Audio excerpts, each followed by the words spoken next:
10 minutes to go, everybody. 10 minutes to go, and that means that it's time for us now to close the track prior to competition. Attention riders, would you please now clear the track as we prepare for competition. The track is now closed. Thank you very much.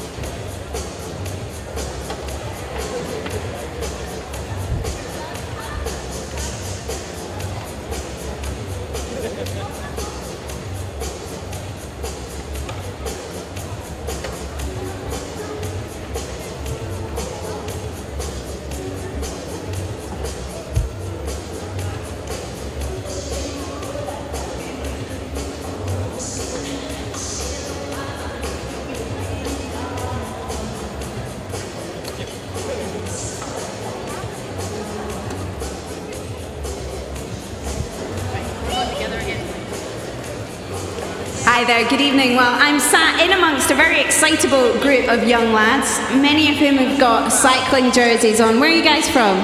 Falkirk. And do you ride yourself? Yeah. Who's the best cyclist amongst you? Me. Not you. All of them are. Who's been on the velodrome track? So do you fancy competing in the juniors in the future? Is that the plan? Yeah. Yeah, big yes. Now, I don't know if you know that this velodrome is the most modern in the world. It's one of the busiest in the world. Have you been on the track? Yeah. And did you know it's the most modern? Did you know it's also a bit like a spaceship? No, I didn't know that. It's that modern, it's like a spaceship. It's almost like being on Star Trek or something. Cool. I'm glad you're believing me, because I do have a big red button, and this button means that we'll get the whole track race ready. We need to press it to get that sequence started, and I want you guys' help to get that kicked off. What do you reckon? So, I'm going to put it in the middle here. Everyone put their hands on. I'm going to count 3, 2, 1, and then we're all going to push it, okay? 3, 2, 1, go!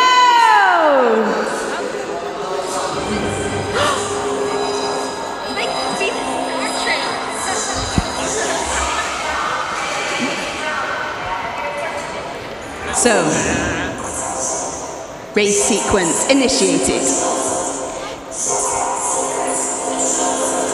You can see the shutters are coming down. It's getting a bit dark in here.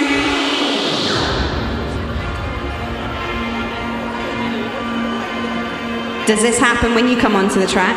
No.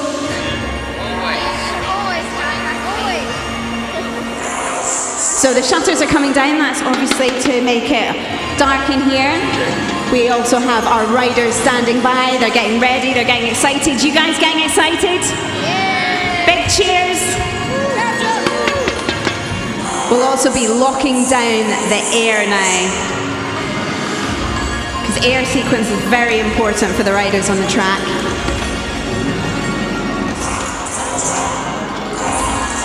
It's pretty hot in here, 28 degrees. Do make sure you drink plenty of water. Now, we're getting to the 10s. Let's count it down together. 10, 9, 8, 7, 6, 5, 4, 3, 2, 1.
welcome to day 2 of the UCI Juniors World Track Championships.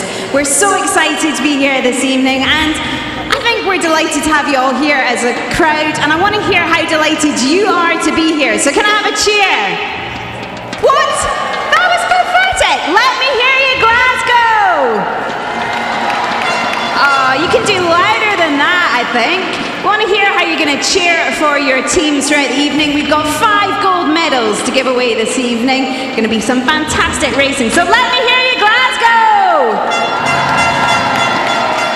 Well, that was all right. The women's 500-metre time trial is coming up. We are race ready to get yourself in the zone.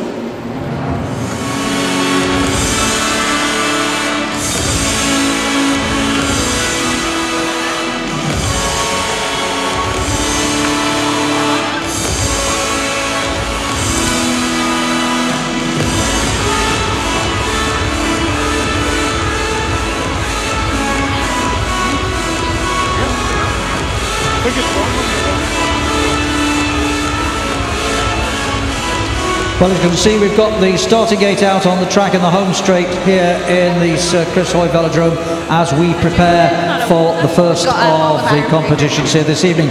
5 gold medals at stake tonight. There will be 5 victory ceremonies, and this event is one of them. It's the women's 500 metres time trial, a standing start time trial. Each rider on the track on her own individually over 2 laps of the track.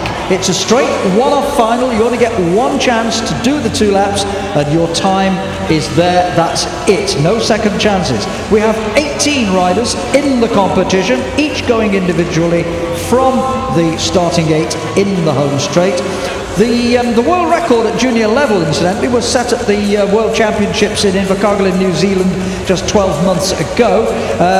Daria Shmeleva, the Russian who won several golds at those juniors 12 months ago, she's in the senior ranks now, she clocked a time of 34.753 seconds. So that's the benchmark, that's the figure for you to think about as you watch these riders taking part in this first of the 5 disciplines which will be decided here this evening. First rider due on the track in just about 1 minute from now. Stand by, folks. Stand by and look in. Hope you enjoy the racing.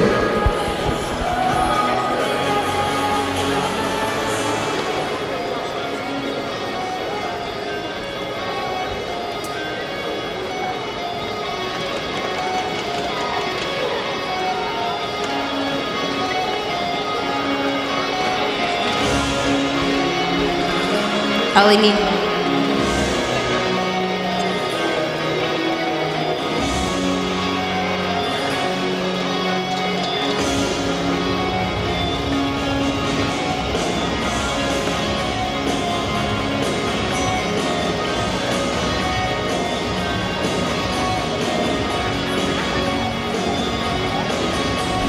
So here comes the first rider of the 18 women in this particular competition, the women's 500 metres time trial.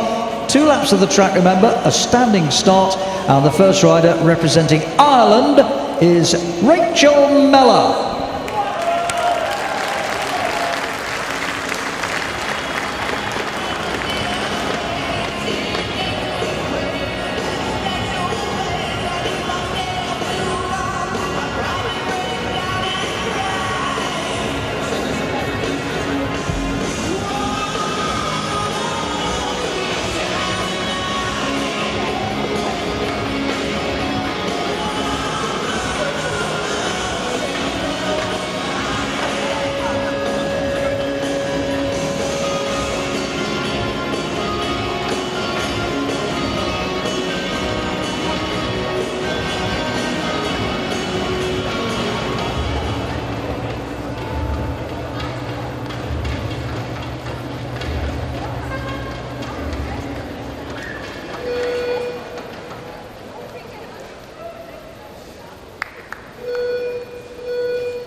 So I guess Rachel Mellor of Ireland, the first competitor of the 18 who take the start in this women's 500 metre time trial final. Just 2 laps of the track, 500 metres, to decide the destiny of the gold, silver and bronze medals. First intermediate time check of the completion of the opening lap for Rachel Mellor of Ireland, 23.487. As Mike mentioned at the top of the event, the world record 34.753, established last year in competition at the Junior Worlds in New Zealand. And the rider from Ireland, Rachel Mellor, is heading for the finish line now. She'll stop the clock in a time of 41.687.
Swiftly on to the second then of the 18 competitors in this discipline.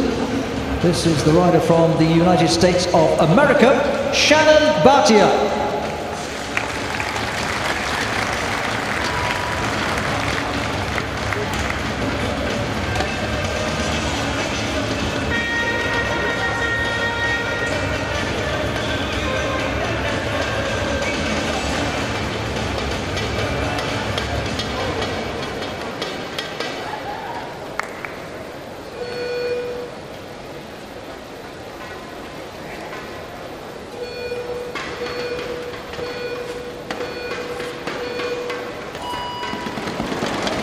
Well, a bit of an awkward start there for the American competitor, Shannon Bhatia. Getting out the gate is all critical in this short 2-lap time trial. She was just a moment of hesitation as the gate released the back wheel of her machine, but she's underway now, heading for that time, trying to better it of Rachel Mellor, set in the 30, 41.687 is her target, coming round to complete the first lap in a time that is one of the faster, 23.331, so this is looking good for Bhatia of the United States of America. She's got half a lap to go, and she heads down the back straight and looking to take the lead in this competition with 18 riders in total. So she is the second competitor to finish and to post a time of 41.487, which moves her into the lead position by 0.2 of a second ahead of the Irish competitor Mellor, who was the first to go.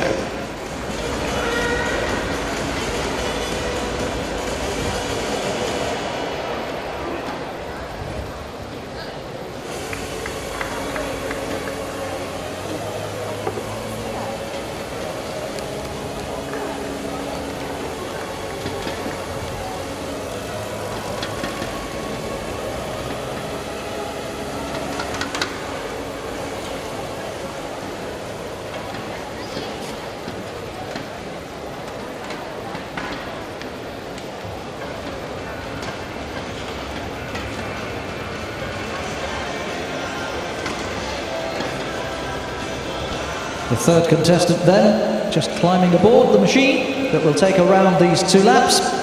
This is the rider from South Africa, Odette van Deventer.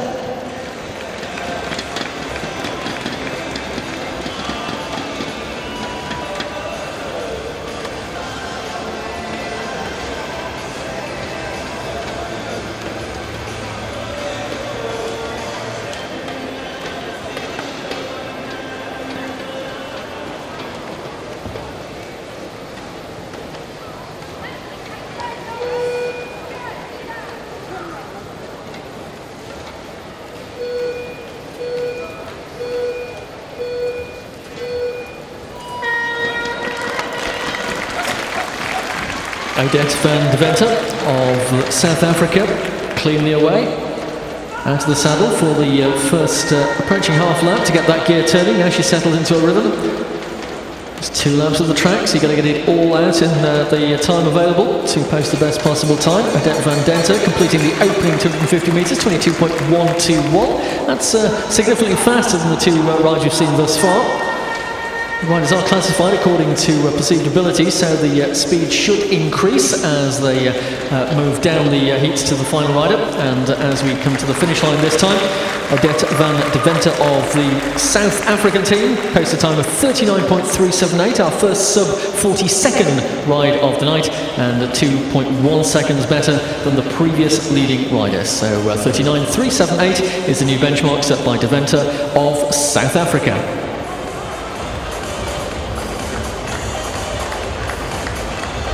Oh, we've got tweets coming in. Who's this? At Gordy Christie, Junior Track 2013, last night, so good, came back again tonight, bring on the racing. That's what I like to hear, Gordy, thanks for that one.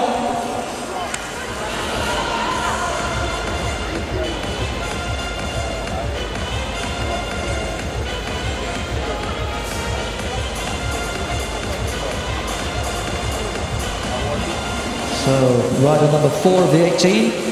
Shortly to climb aboard her bike for her 2-lap effort. This is the rider from Korea, Soojin Kim.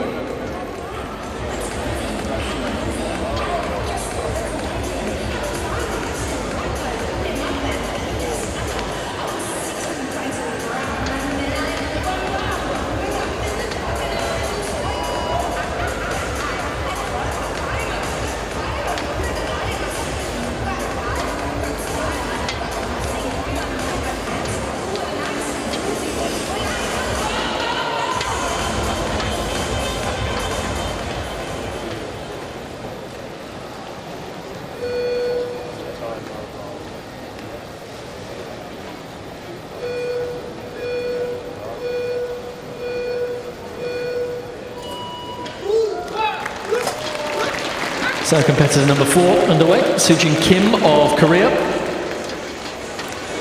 39.378 is her time to beat. My colleague Mike Smith observing that was a good start. Indeed it was by Kim. Cleanly away from the gate, no hesitation, straight line. And crouched over the bars. Knocking up a good time in the first lap for 1.171 seconds better than the previous leader. Van Deventer, can she carry it through to the completion of her ride? Here she is now, crossed the line, new best time, 37.055 for the rider from Korea, Soojin Kim. She goes into the lead position.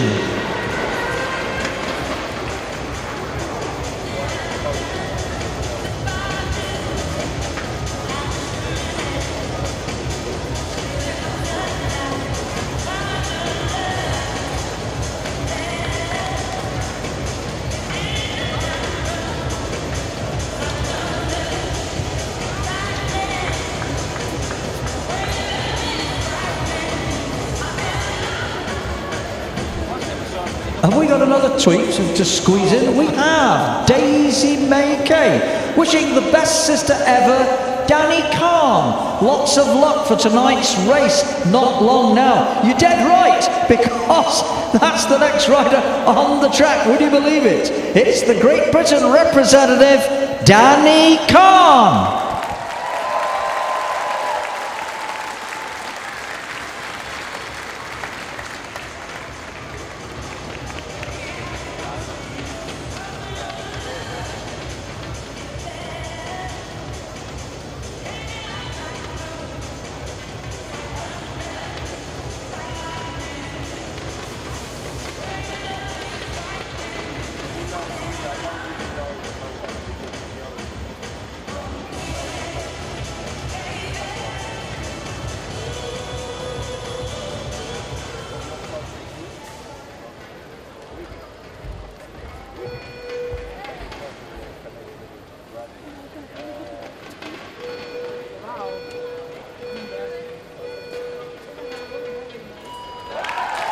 With a great start from Danielle Khan, representing Great Britain, former national champion in this 500 metre time trial discipline.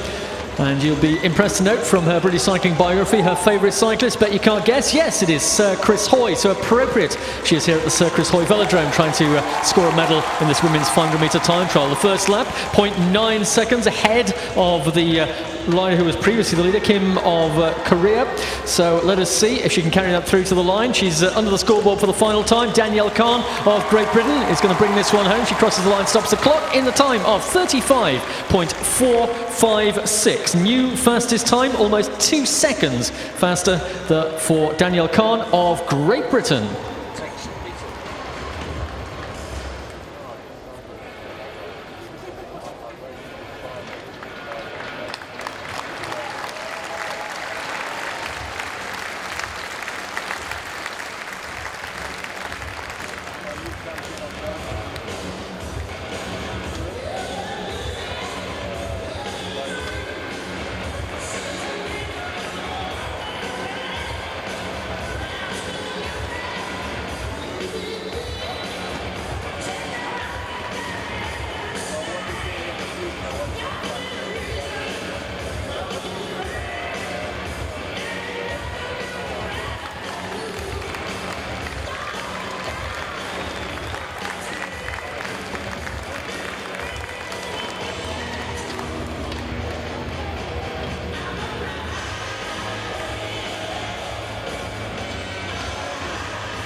So we now come to the 6th rider of the 18 with a very good 35.456 time being set by Danny King of Great Britain. This is the rider from Ireland, the second of their competitors in this discipline, Hayley Priestley.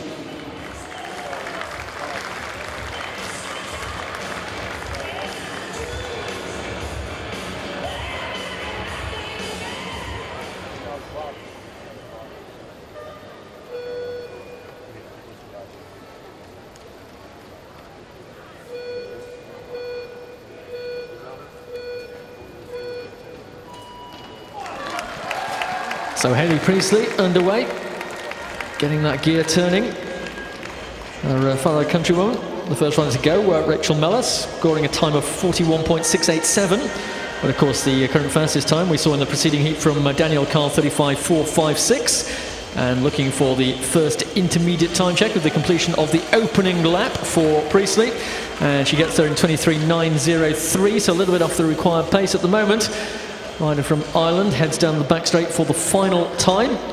And when she completes that 500-metre ride, we will know her classification position at this stage of the competition. Heat 6 of the 18.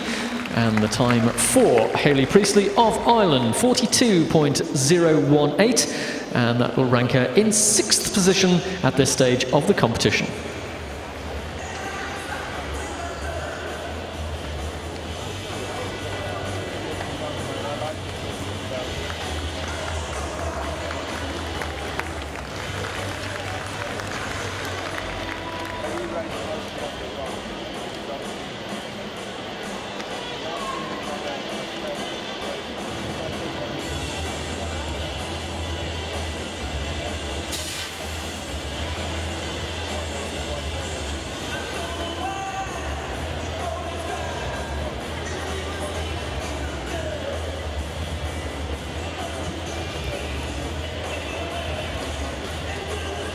On we move. This is the 7th of the 18 in this one-off ride that the women get for this 500-metre time trial gold medal. This rider is from the United States of America, Nadia Latsko.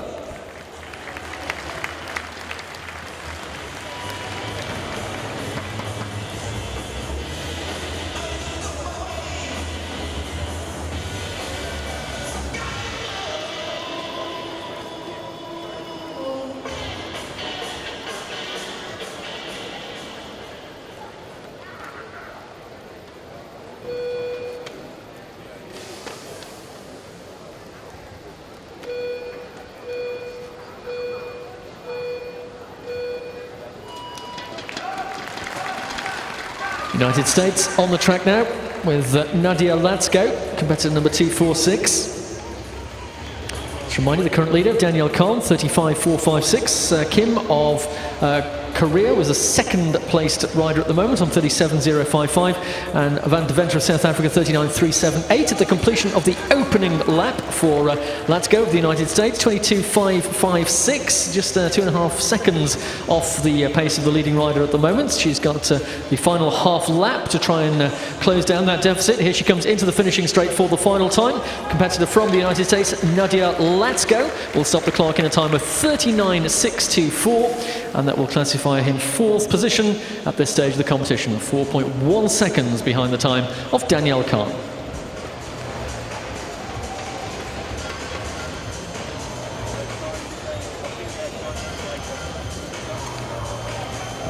Are we tweeting again? Well, the pigeons are, according to the latest one we put on the scoreboard for you. Love the Australian lads with their dyed gold hair, don't we all? Will they win more gold medals to match tonight, meaning last night, presumably, when they won 3? We shall see.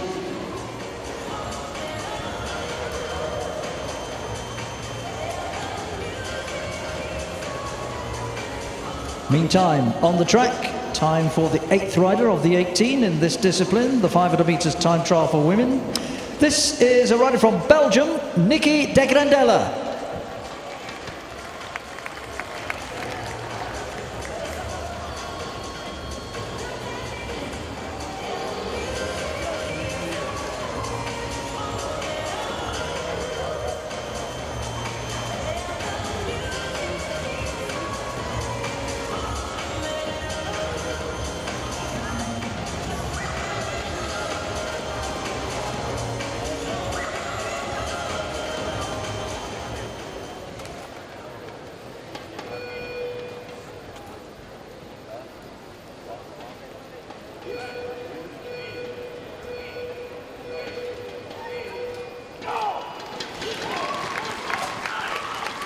Well, just look at the effort being applied to those pedals by de Grandella of Belgium. Getting on top of that gear, she'll settle into the saddle about halfway around the track. Once she's comfortable that pace has been established, once she was out of the saddle for a long time, now she is in her time trialing position and completing the opening lap, just a second behind, 21.095. And she's going well here, but the rider eschewing any sort of time trial bars here, using a conventional bicycle, and she comes to the line, head nodding of the effort required. She posts a time of 36.484, which will rank her currently in 2nd place behind Danielle Khan, a deficit of just over a second.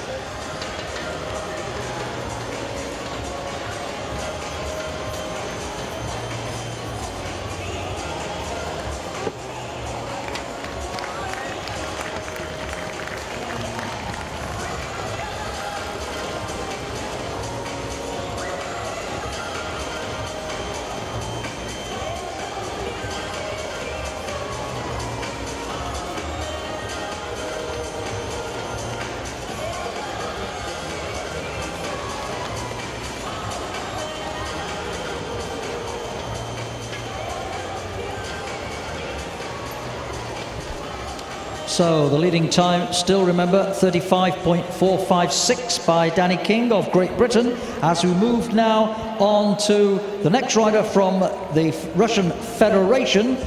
She won a silver medal in the team sprint yesterday, Ekaterina Rogovaya.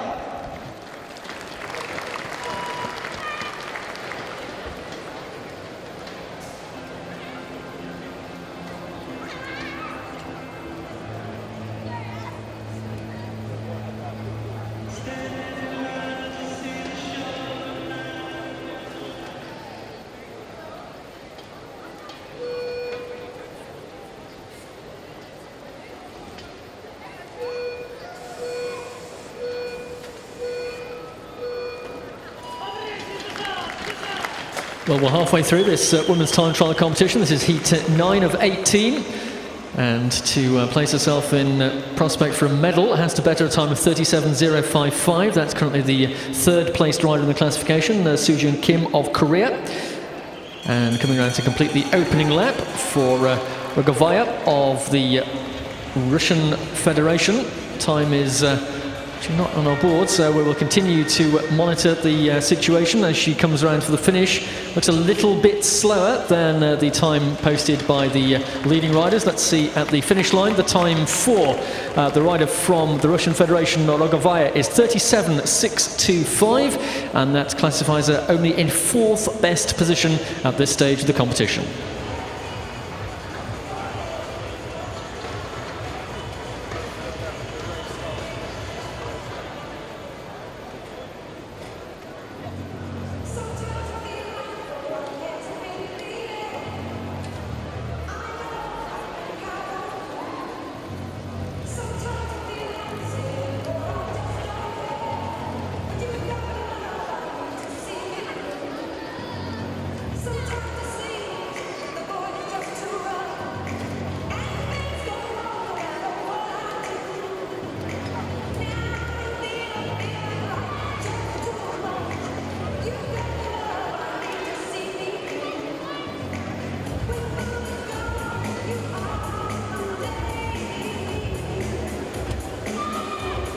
Halfway through the competition then, 9 gone and 9 to go. We move on to the 10th then, and this is the rider from India who goes by the name of Deborah.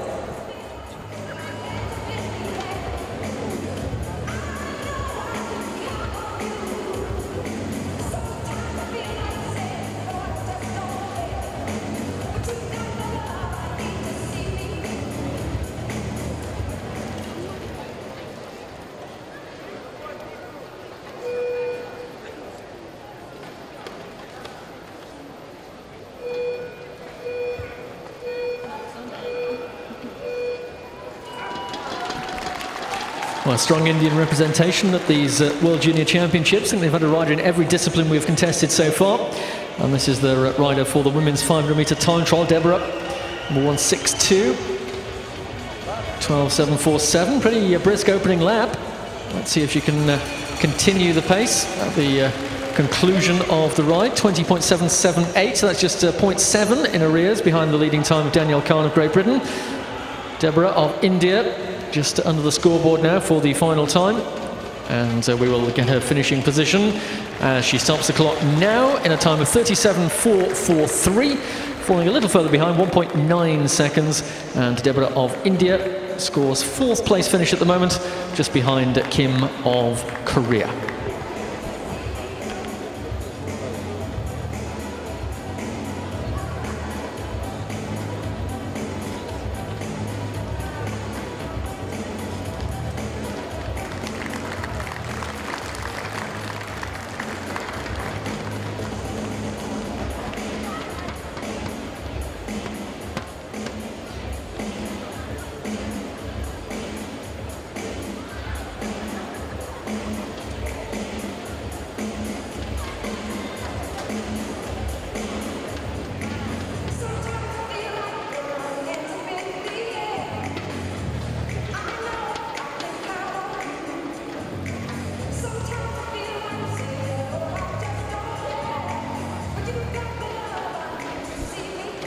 Rider number 11 of the 18 in the starting gate. The clock counting down towards the 30-second mark for her. She comes from Chinese Taipei, Yu Cheng.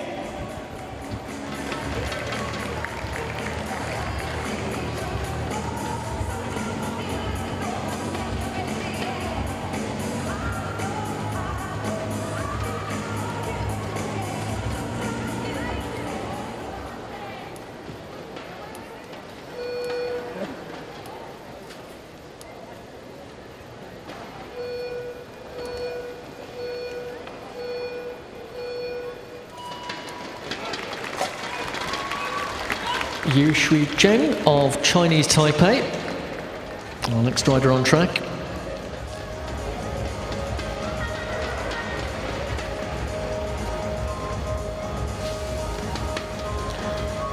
Coming around to complete the opening 250 metres, posting a time of 20.859, just 0.8 of a second off the pace at the moment.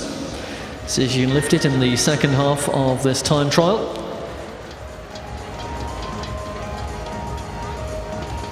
Heading for the finish line now from Chinese Taipei, the rider for that country. Yu Zheng, post time 37.733, so she just fell away off the pace just a little in the closing lap, and she will finish in 6th place at this stage of the competition. 37.733 her time.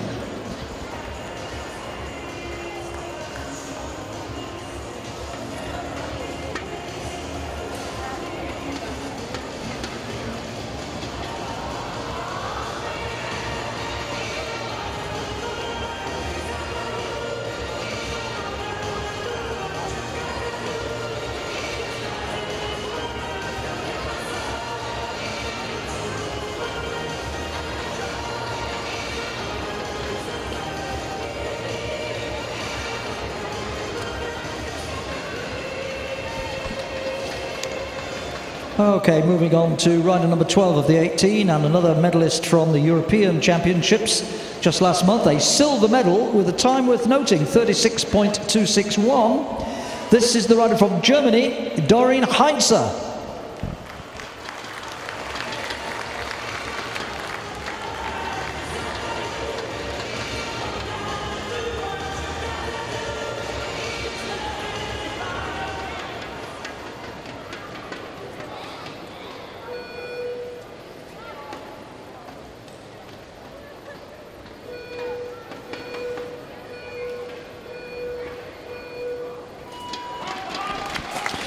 So heat 12 and the European silver medalist Heinze of Germany is underway. Just worth reminding you, the top 3 riders at the moment.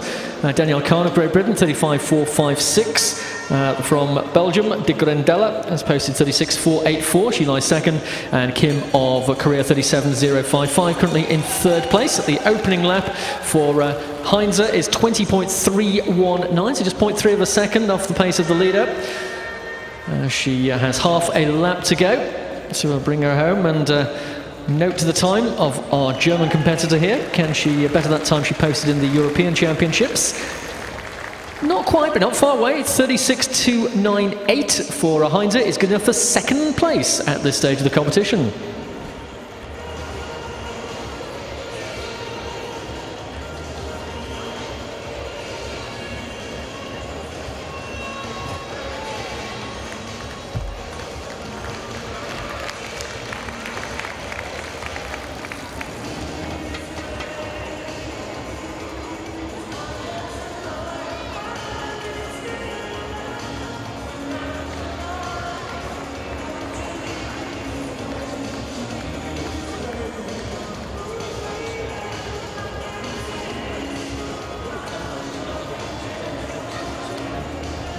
On we go to another of the medalists from the European Championships just last month.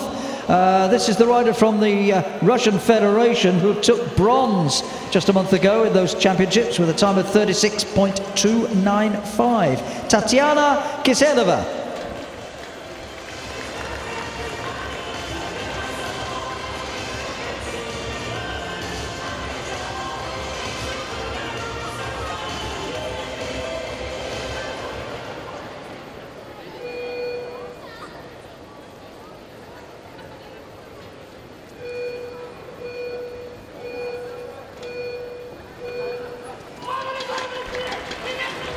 So, accompanied by her coach, who I thought was going to run all the way around the track with her. It's Kiselova of the Russian Federation, who is now underway. A solo effort for this 500-metre time trial. Settles into her pace. And we'll get a marker at the completion of the opening lap of whether that encouragement at the start has proved useful. 20.594, just 0.5 of a second behind the time of the leader Khan at that point. So this is looking good for the rider from the Russian Federation, Tatiana Kiselova. Here she comes towards the finishing line and stops the clock in 36.240. She moves now to 2nd place, pushing Heinze down to 3rd, but still Danielle Kahn of Great Britain holds the lead position.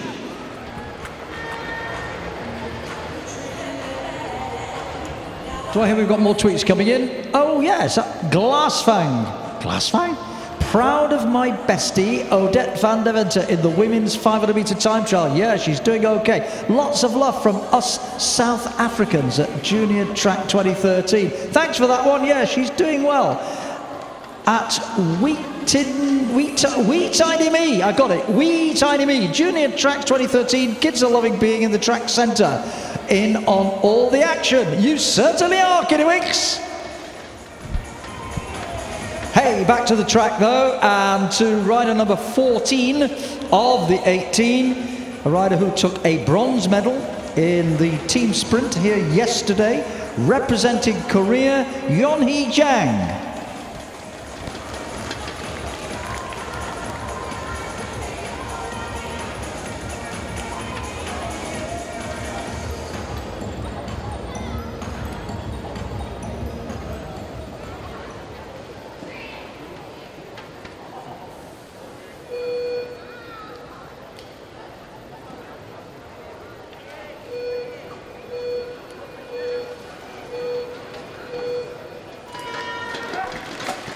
Well, Yang's compatriot, Sujin Kim, did a good ride in her heat earlier in the competition. For a while sitting in third spot, now just having been pushed down the classification to fifth. But Yeonhee Yang, as Mike said, is a bronze medalist here last night in the team sprint.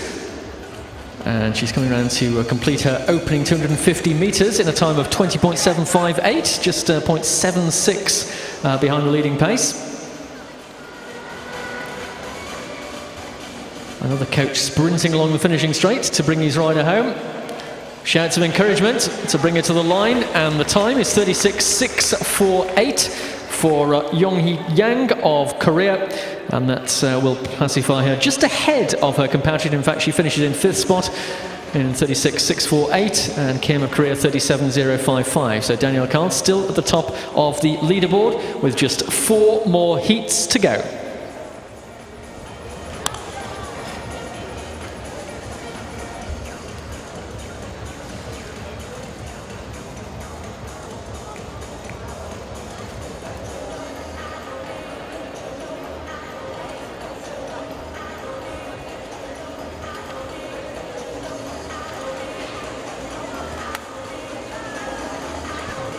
Just spotted another tweet on our screen at Dolly. Thank you, Dolly.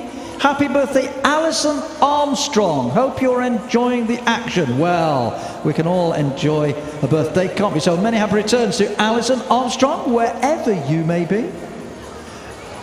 Meantime, back on the track, we've only got 4 more riders remaining, and still in pole position, Danny Kahn of Great Britain.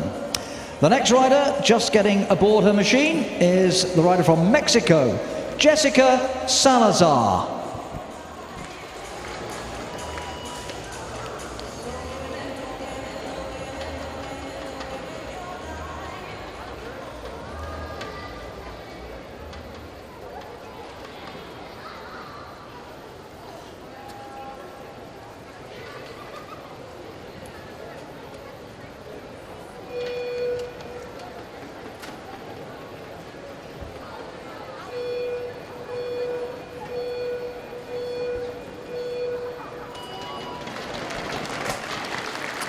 So out of the gate and underway for Jessica Salazar of Mexico. Winding the gear up, she goes down the back straight. Getting into the last few riders here. So can anyone challenge the lead of Great Britain's Danielle Kahn? We'll find out at the completion of her first lap how she's faring. 0.7 of a second down, 20.697 for the first 250 metres. Can Salazar lift the pace? Half a lap to go. Into the finishing straight and heading for the finishing line in a time of 36.793. That's a deficit of 1.3 seconds. So Salazar finishes no better than 6th with still 3 riders to go.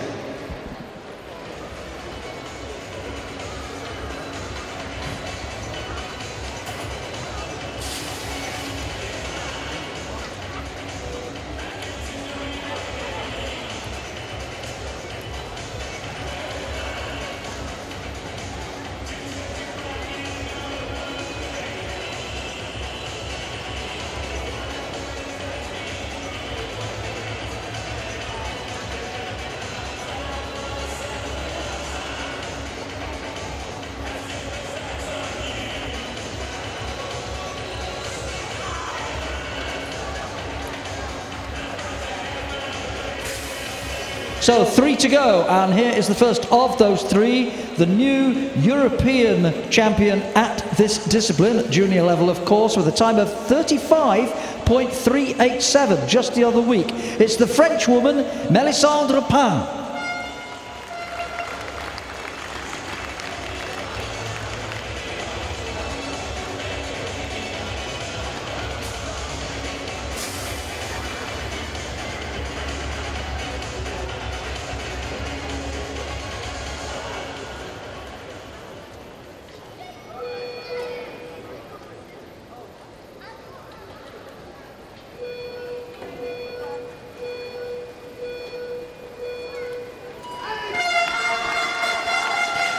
So Melisandre Pain of France is underway, and as Mike rightly pointed out, that time in competition in Portugal a month ago, 35.387, just a tenth of a second faster than the time posted by Great Britain's Danielle Kahn in heat number 5, who of course is still the leader of our classification. Here comes Pain at the completion of her opening lap, and she's a little slower, 0.3 of a second, 20.364 the time for Pain, with inside 250 metres still to go. So the French rider trying to challenge for the overall lead. Can she get there? Into the finishing straight now. And she will stop the clock in a time of 35.926. So Pain goes into second place. So Danielle Kahn of Great Britain remains the leader with just 2 more riders to go.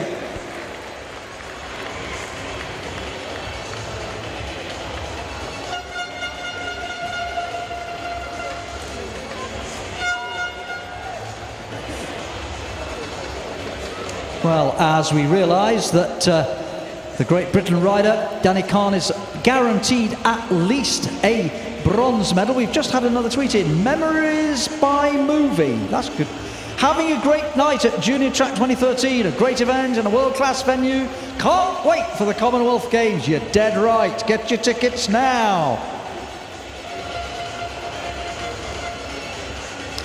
Right, the penultimate rider here, with Dani Kahn still in the lead with that time of 35.456. Now, this next rider, the penultimate rider, is from Australia. Yesterday, she was part of the Australian duo that took gold in the team sprint, Tian Beckett.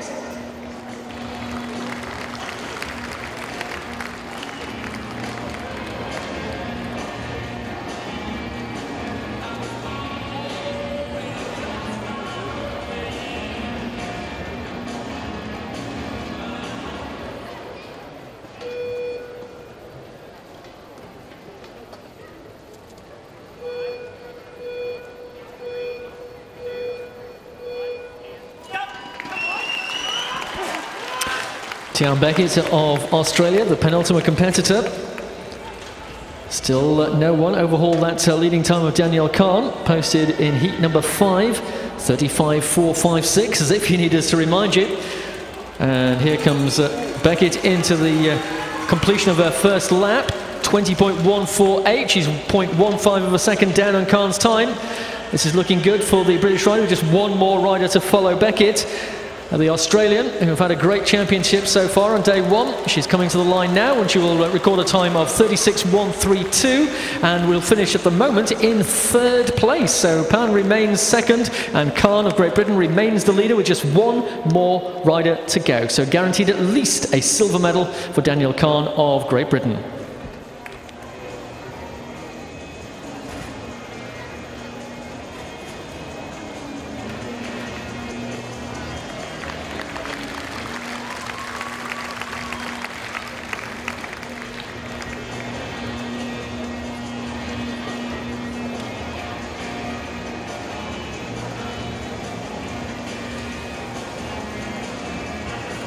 So here we go with the 18th and final lady in this 500-meter time trial. Just a reminder, Danielle Kahn, the leader. Is it going to be gold for Great Britain, or can it go to Colombia, who took a gold last night, remember? The last rider to go from Colombia then, Marta Bayona.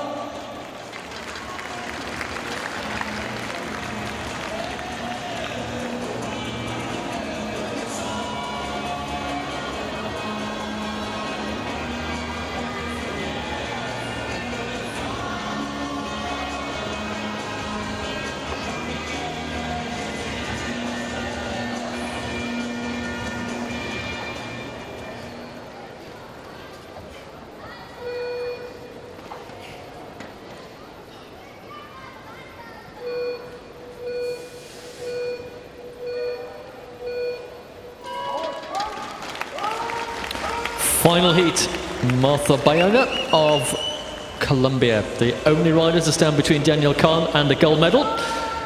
We will give you an indication of her pace when she completes the opening lap. Of course, the start is all important. Danielle Khan got a great getaway from the gate, and Bayona of Colombia is down by 0.6 of a second after the opening lap, inside 250 meters to go. Can she lift this in the closing stages?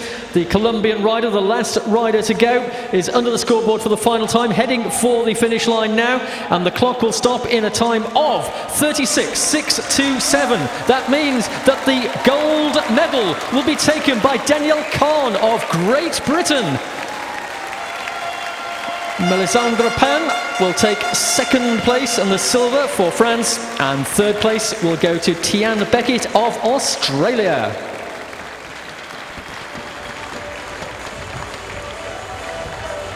So just to confirm those placings again, the first gold medal of these Junior World Championships going to the host nation, Great Britain. Great joy. I can see them all applauding and enjoying the moment in the GB enclosure. Well done, Danny, and well done all the support crew as well. There she is, giving us all a wave.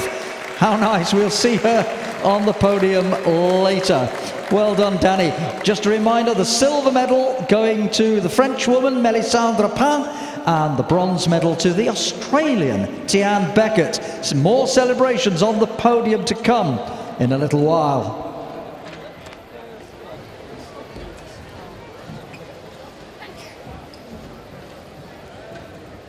We need to go once again down into the track centre now and just take a little moment to breathe and enjoy that moment. Kat Kubi is down there somewhere. Oh, I've just spotted her near the podium. Hi, Kat. You can't really miss me in this pink top, I don't think.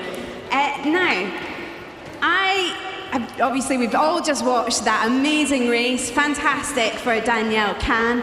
We're making dreams come true today in the velodrome. Now I'm just going to wander over here to these young ladies over here. Now you guys look like cycling enthusiasts. You've both got t-shirts on. I like what it says in the back of yours. It's not a hill, it's simply a bump on the road to glory. So are you a big cyclist? Uh-huh. Whereabouts are you from? I'm from Glasgow. From Glasgow, and where are you from? Glasgow as well. You guys look like good mates, best friends? Now, so like I was saying, we like to make dreams come true here in the velodrome, and we'd like to give away a prize that money just can't buy. Do you want to know what that is? How would you guys, one of you, like to do a pit walk with me and maybe meet some of your heroes in the GB team? How good does that sound? Good.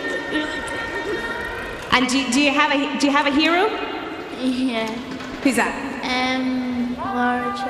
Lara Trott. Lara Trott, great. Now, let's get a question up on the screen. Do you think you can answer it? How good's your cycling knowledge?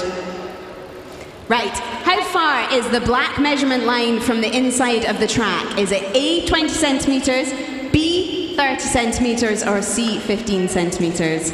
We'll go with you first. Sorry, what's your name? Abby. Abby, do you know the answer? Just say A, B, or C. 20, 30, or 15. We need an answer. B, 30 centimetres. And do you have an answer? A. A. Right, those are locked in. What is the answer? The answer is A, 20 centimetres. What's your name, please? Anna. Anna, we're going to be heading into the pits, but do you know what? We like to make everyone's dream come true. You're coming too, lovely. We'll be heading into the pits in just a bit. Sorry. Well, those two kids have got something to look forward to, haven't they? And so have we now, because we've got a track full of riders. This is the greatest number of riders you've seen so far in these Junior World Championships. We have 20 riders all told, and this is the men's scratch race, the final thereof. There were heats earlier. The distance is a little longer than the heats, 10 kilometres, that's 40 laps, a straight scratch race. First over the line wins, and it's as simple as that. There will be a rolling start lap. That's what they're doing now. The gun will fire next time round, assuming the starter is happy that they're all settled in and all together in one neat peloton. And then it's race on.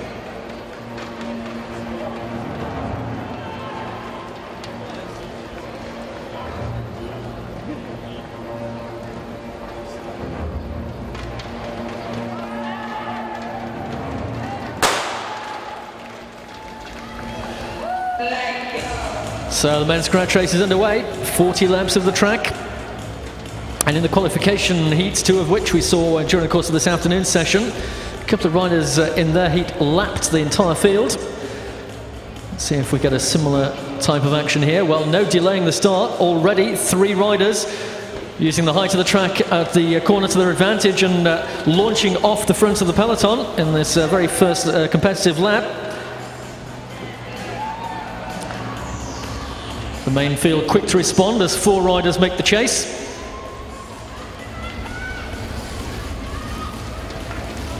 Well, those leading 3 who took that early advantage.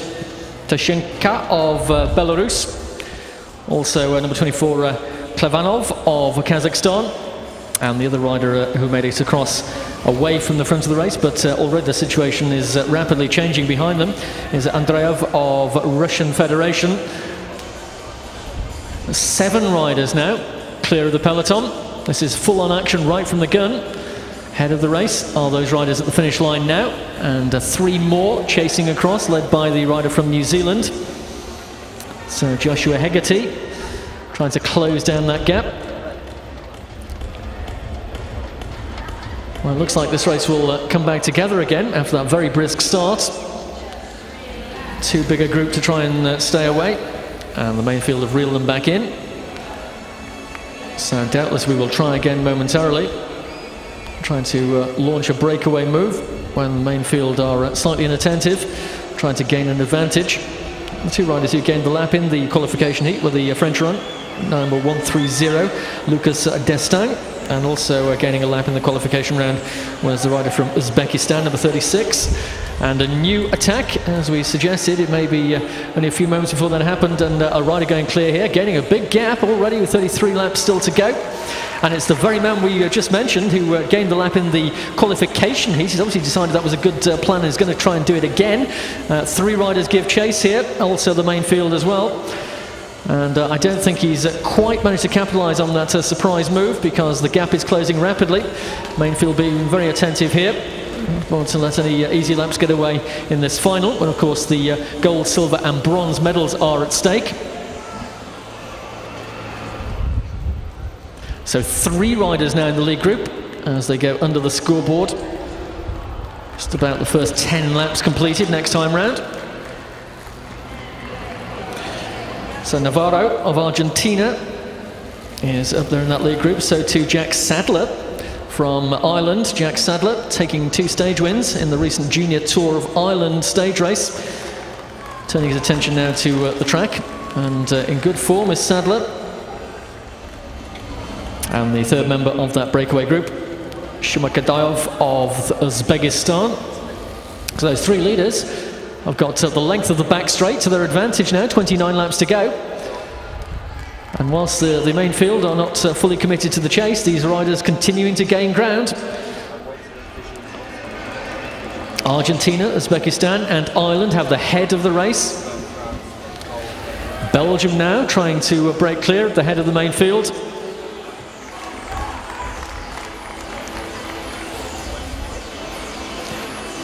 That's Osai Vertes of Belgium, number 43. A rider who was involved in a bit of an incident in the qualification round, carrying a warning.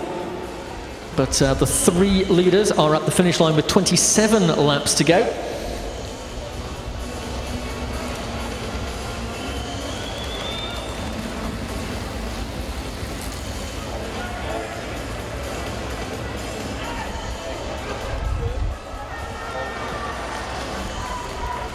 So the Uzbekistan rider just making the pace for that leading group, with Sadler second wheel as they share the effort, but now France are trying to bridge the gap. Quick glance behind for the French rider. He also gained a lap in the qualification heat. It's Lucas Destin of France. So he's not too far off bridging across to our 3 leaders. So the 3 will become 4 as Destin of France is added to that leading trio. Another rider also most of the way across the gap with 24 to go. Main field stretched out, very active, trying to close down this leading group.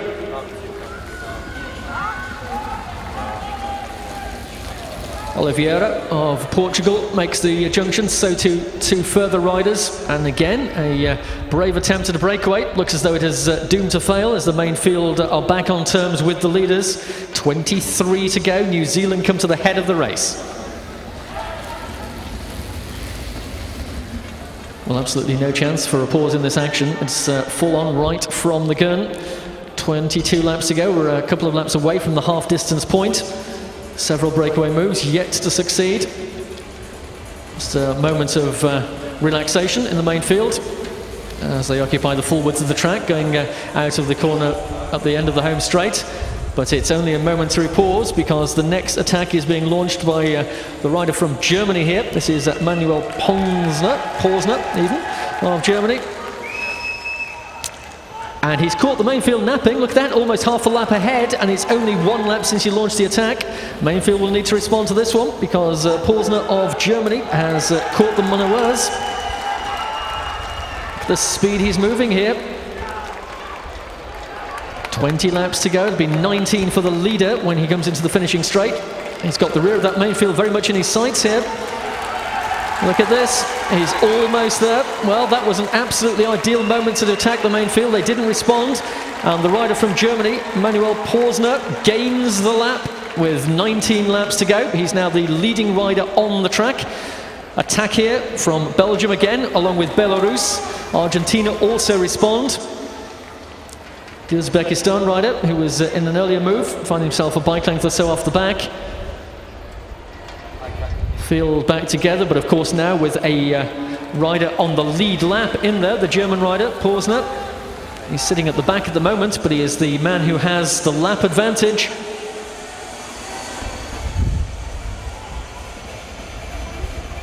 Four kilometers remain in this men's scratch race final. Absolutely incredible race so far, and it's not over yet. The action will doubtless unfold again in just a moment as the riders prepare the next attacking move. It's Australia in the well of the track, Sam Welsford. He thinks better of that one, swings up as they come out of corner 4 and into the finishing straight again. South Africa, represented by rider number 75 there, Javandra Pauls. And Pauls decides he will try and get away out of the saddle. And he has gained a small advantage. Not as furious an attack as we saw from the German rider, but if the main field don't respond to it, they know what the consequence may well be. And the first rider who answers the call is Plebani of Italy. So the Italian rider trying to bridge the gap to our lone leader with 13 laps still to go. South African Paul still making good progress. And Italy in the form of that chasing rider, Plebani, now being pursued by 3 further chasers from Belgium, Argentina and Australia. As the hard work done by our Uzbek rider is now taking its toll. He's off the back. Our leading rider is at the finish line now for South Africa. 3 chasers now, 4 chasers. And the main field again closing the gap down, headed by the rider from New Zealand. Joshua Haggerty drags the main field back, and it looks like this will come together yet again. 11 laps to go this time. Quick glance behind by the Belgian rider on the front of the breakaway group. Renew their effort. But the Czech Republic rider there at the front of the chasing peloton, Ludek Hellis, along with the rider from New Zealand, Haggerty, are about to make contact with that lead group. So they're reeled in by the chasers. Main field are back on terms as well. The Uzbek rider looks as though he will be lapped very shortly. He may actually retire from the track before that fate occurs. Yes, he does. He pulls off in the back straight. So down to 19 riders now in contention for the medal. Don't forget, the leader is Manuel Porsner of Germany, the rider who gained that lap earlier in the race. He's still there in the middle of the main field with 9 laps to go.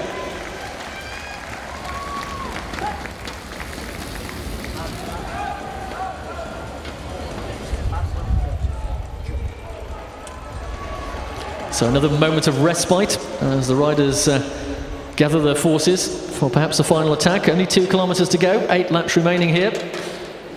Been all on action right from the start, but that was an opportune moment taken by Posner, and that's a very rapid lap gain. Caught the rest of the field by surprise. He now comes to the front of the peloton again. But the attacks down in the well of the track, headed by the Swiss rider here. Nico Celinati of Switzerland is the rider who has a couple of bike lengths advantage over race leader Posner, who's at the front of the main field. 6 to go. Running out of time for lap gains. So the riders will have to get themselves organised for the final sprint for the line. Posner can almost afford to sit this one out because he has got that lap advantage. Destiny of the gold medal almost assured as we head towards the 1 kilometre to go point. Our lone leader, Nico Celinati of Switzerland, currently riding in 2nd place, of course, and the Australian also makes a move again in the closing stages of this race. Sam Welsford, but again, no quarter being given by the chasing field. Swiss rider at the finish line, being pursued yet again.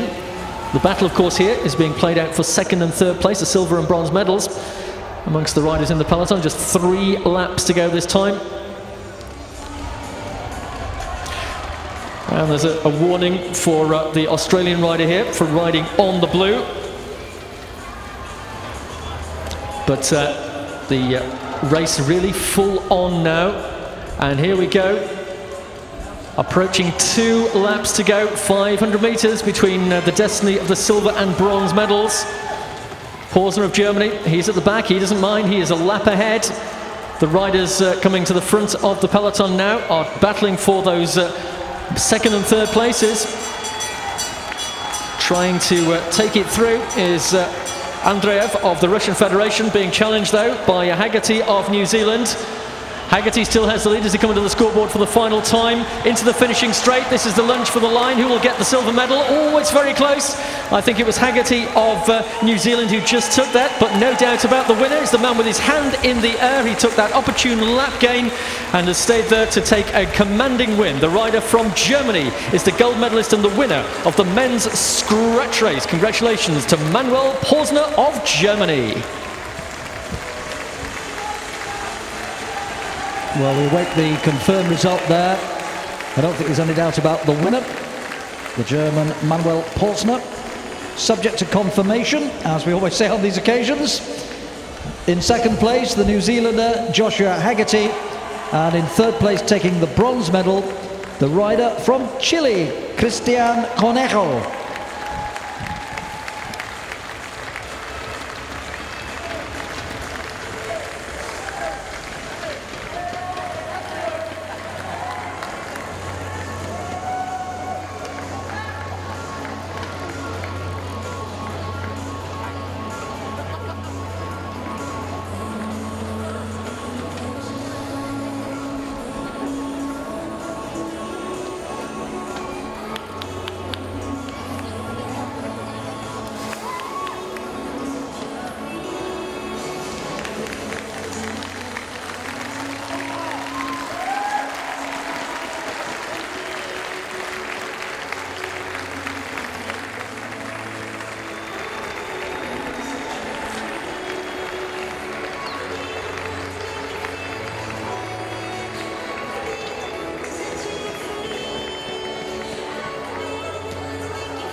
And we've just had that result confirmed for you, ladies and gentlemen. It's just come up on the computer. So just to repeat, Manuel Posner of Germany taking the gold medal, Joshua Haggerty for New Zealand the silver, and Cristian Conejo of Chile taking the bronze. We'll see them on the podium in a little while. Talking of the podium, that is actually the next item on the agenda. Very, very shortly, we shall be presenting for you the victory ceremony for the women's 500 meters time trial.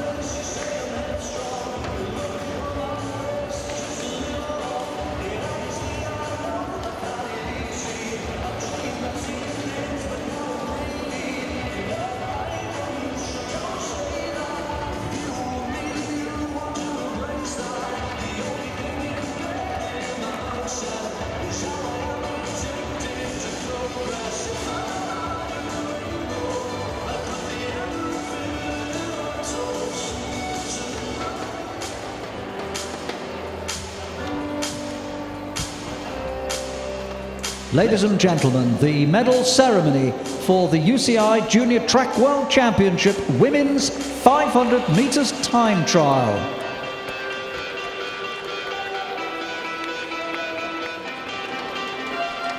The medals and jersey will be presented by the member of the management board of the International Cycling Union, Brian Cookson. In third place and winner of the bronze medal, representing Australia, Tian Beckett.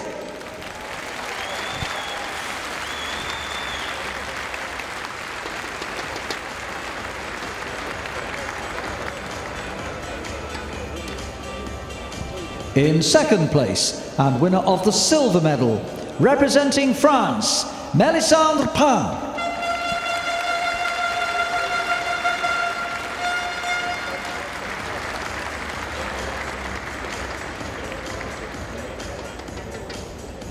In first place, gold medalist and UCI Junior Track World Champion in the women's 500 meters time trial, representing Great Britain, Danielle Khan.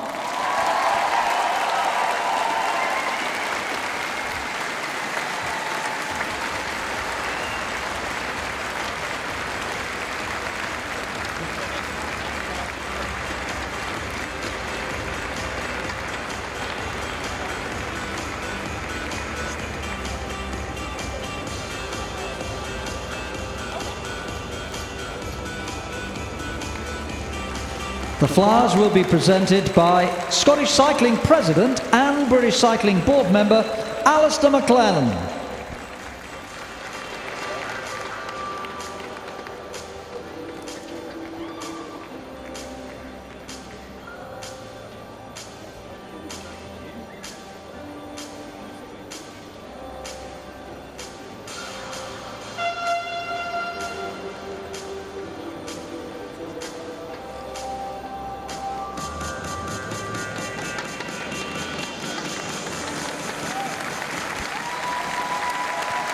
Ladies and gentlemen, the national anthem of Great Britain.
Ladies and gentlemen, acknowledge your medalists.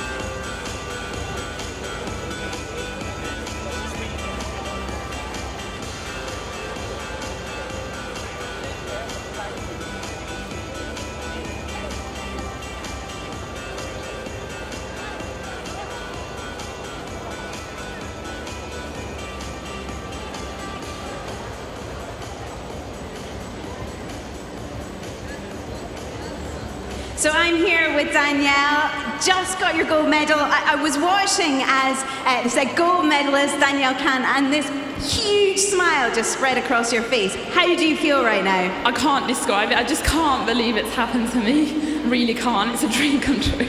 Well, it was a fantastic race. Did you expect it? Is it all your hopes and dreams come true? Yeah, definitely. I know training's been going well, so I knew I was in good form, but obviously you have to perform well on the day, and it was so nerve-wracking, sat there waiting to see where I'd finish. Well, you looked cool as a cucumber. Tell me, what's it like to be in front of a home crowd? Oh, it's brilliant. They really got behind us, and it was really great to have them, support you.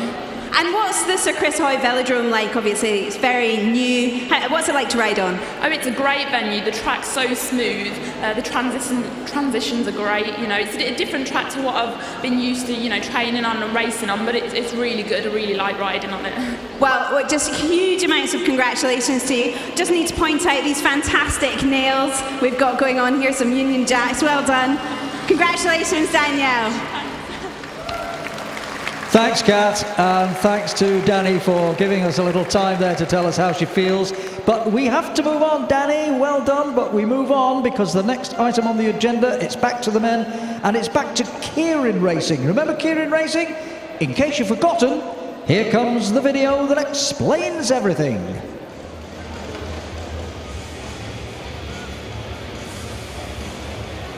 The Keirin originated in Japan. It is a race for up to 7 riders.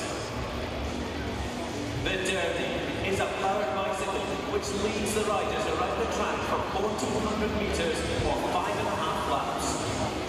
The speed of the Derby builds up over the 1,400 metres from 30 kilometres per hour for men and 25 kilometres per hour for women in the first lap to 50 kilometres per hour for men and 45 kilometres per hour for women. After 1,400 metres, the Derby moves off the track to let the riders sprint the last 600 metres or 2.5 laps for the win. The Keirin is a no-holds-barred event, sure to see some fast-paced and frantic action.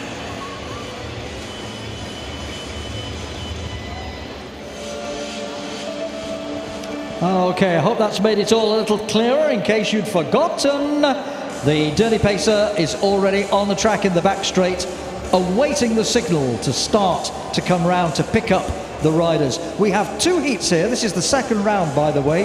There are 2 heats of 6. The first 3 in each heat will go straight through to the final. The 3 losers in each of the 2 heats, they will contest a minor final later on. So quickly to the riders then in Heat 1, where we have for Australia, Jai Ang Suthasawit, for France, Thomas Koponi, for Lithuania, Svagunas Jonauskas, for Malaysia, Mohamed Sarom, from the Russian Federation, a team sprint silver medalist yesterday, Alexander Dubchenko, and for Korea, Ji-hee Jung.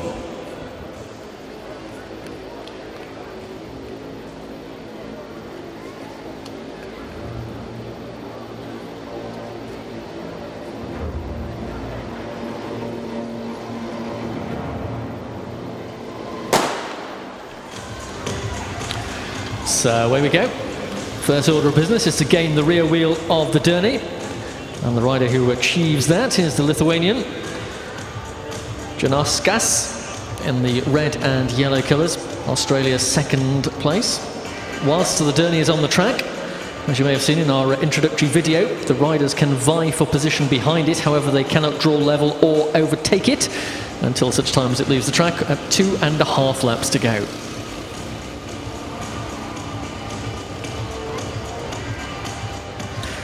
Our big screen graphic showing you the gradually increasing pace being applied to the pedals by our Derny pace driver, Davy Urquhart. 37 kilometers per hour at the moment. 6 laps to go. Lithuania, Australia, still the leading 2 riders, followed by the European gold medalist, Alexander Dubchenko of the Russian Federation. And we have Korea and Malaysia, and the Frenchman Thomas Koponi.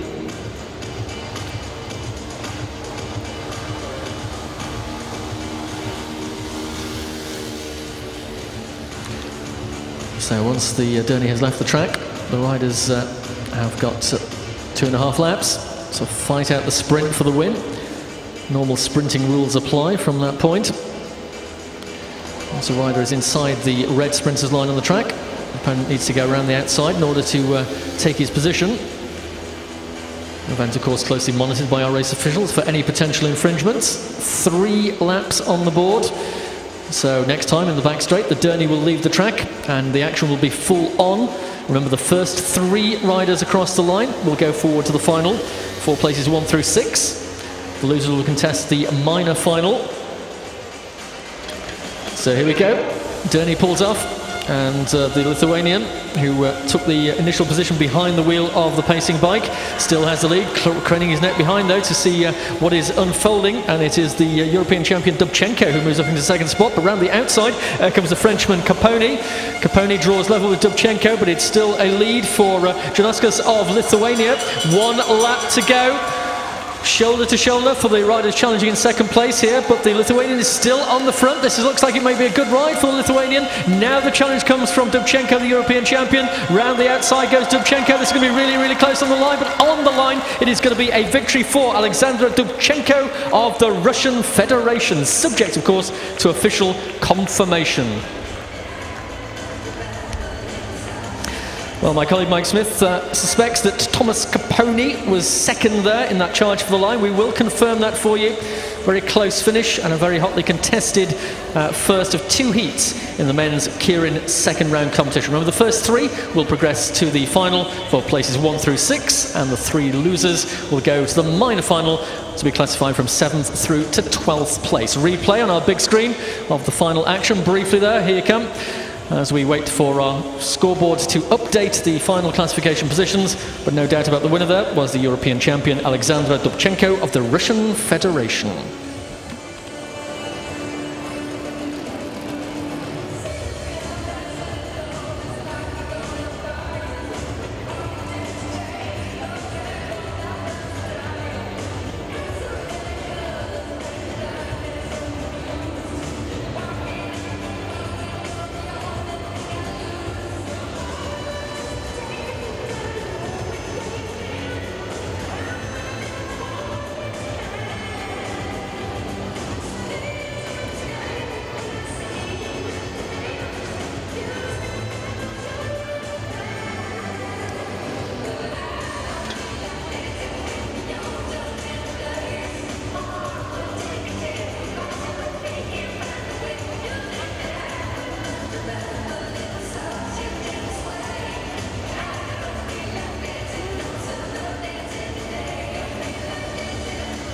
Another tweet just come up on our board at Tim Hopkin. Thanks, Tim. Junior Track 2013. Enjoying the live streaming and the commentary on YouTube. Oh, good. That's nice. Come on, Danny.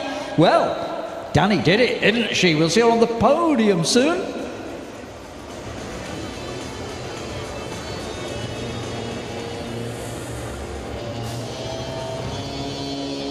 Well, we're still waiting for confirmation of that first heat. We certainly believe it was Dubchenko of Russia from Caponi of France, but we haven't had confirmation yet.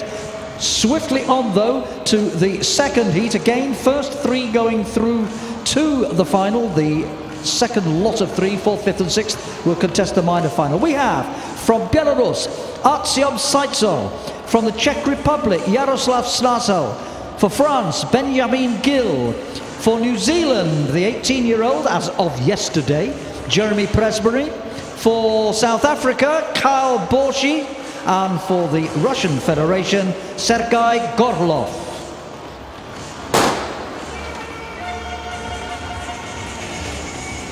So, as Heat 2 rolls away, we now have official confirmation of the results of Heat 1. And as we called it, it was Alexander Dubchenko who took the win. Thomas Caponi of France was second. And in third place was Gigi Young of Korea. So it's the top 3 riders who take their place in the final.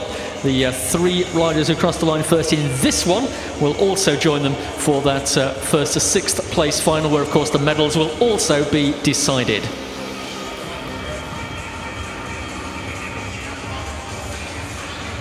So it's the New Zealand rider who has the wheel of the Derny bike at the moment, Jeremy Presbury, number 200.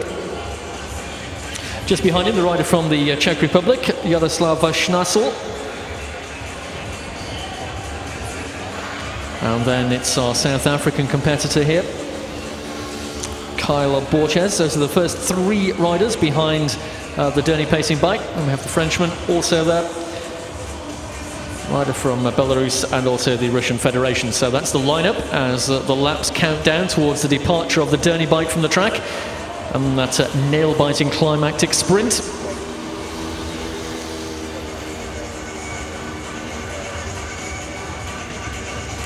Speed already up to 43 kilometers per hour.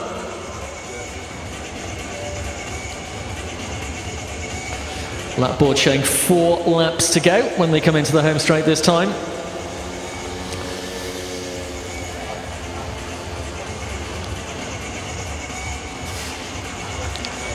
Well, it's a bit of a double-edged sword, being the rider immediately behind the Derny. Of course, you get the benefit of the pacing from the machine, but you also have to contend with the element of surprise from attacks coming from behind you. Hence the reason for Jeremy Presbury to be just craning his neck round to have a look at what's about to happen as the Derny departs from the track, 2.5 laps away from the outcome of this second and final heat. First 3 riders for the final. Here we go. Presbury has the advantage here, holding off Schneisel from the Czech Republic, with the South African still in 3rd spot. Well, positions unchanged since the Derny departed from the track. With another lap down, we're into the final bell lap this time. Now the attack starts to come from the rear of the main group here, but it's still the advantage for Presbury of New Zealand. Czech Republic rider still second. We're coming around the outside. Now a really strong challenge, and as they come underneath the scoreboard, the rider who has come through the middle here is the rider from the Czech Republic, and he will take it across the line. Jaroslav Schneisel, well-timed ride by the Czech Republic competitor. Again, we will confirm 2nd and 3rd place for you momentarily as soon as we have official confirmation. Mike's noted that it was Benjamin Gil of France who was 2nd, and Sergei Gorlov of Russia who was 3rd. Let me emphasize that is the unofficial result. We wait for the actual confirmation as the action of that final lap is replayed on our big screen for you. And the rider from the Czech Republic capitalizing on that 2nd place in the string to come round Presbury to take a win as they headed for the line for the final time. So that will, once you have confirmation of that result, we'll know the lineup for the final of the men's Keirin competition.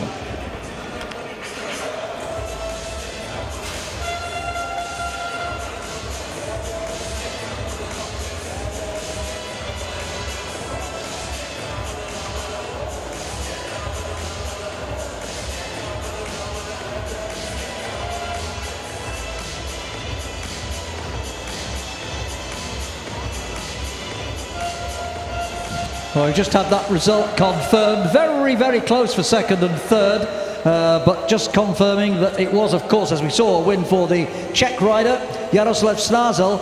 And, well, they needed to look at the photograph to distinguish between 2nd and 3rd, but the Frenchman has got 2nd place, Benjamin Gil, from the Russian Sergei Gorlov. It wouldn't have made him any difference because both of them, either way, would have qualified for the final a little bit later on. So Schneisel, Gil and Gorlov, they joined the 3 earlier qualifiers, Dubchenko, Koponi and Jung, in the final of the men's Keirin a little later. Next up, folks, another victory ceremony.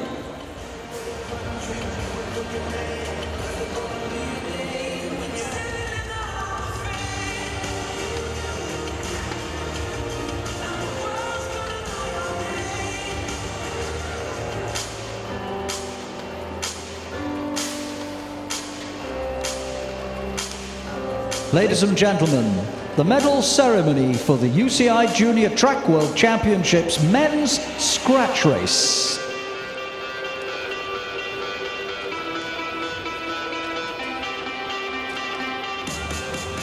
The medals and jersey will be presented by the member of the management board of the International Cycling Union, Brian Cookson. In 3rd place and winner of the bronze medal, representing Chile, Christian Cornejo.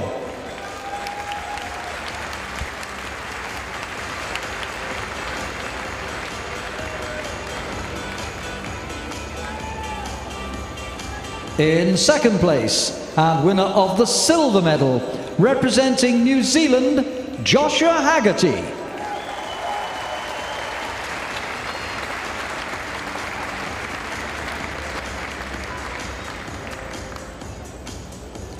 In first place, gold medalist and UCI Junior Track World Champion in the men's scratch race, representing Germany, Manuel Portzner.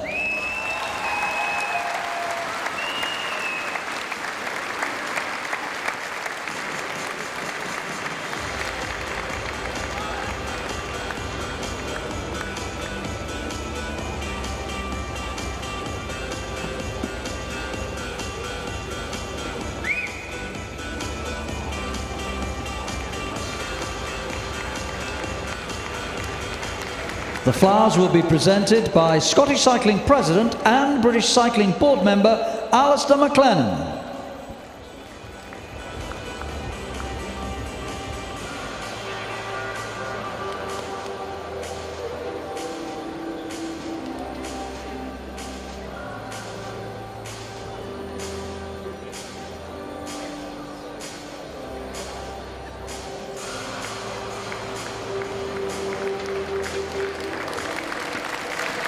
Ladies and gentlemen, the national anthem of Germany.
Ladies and gentlemen, please acknowledge your medalists.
Hello, I'm here with Manuel, the winner of the men's 10K scratch race. How are you feeling? Yeah, I'm feeling very good. World champion, unbelievable. That is fantastic. What's the velodrome like? What's the track like? Yeah, it's a very great track, very fast, and yeah, I love it. And what was your training schedule like for today? Yeah, I don't thought that I could get for the round, and I did it, and I'm very happy. Well, our tagline is where champions are born. So congratulations, you're a champion tonight. Well done. Thank you.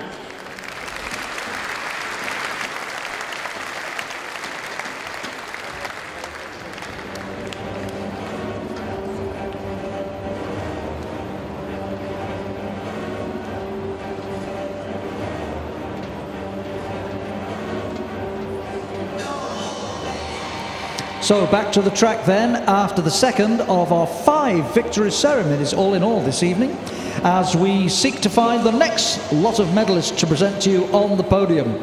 This next event, the closing stages of the men's 3 kilometre individual pursuit finals.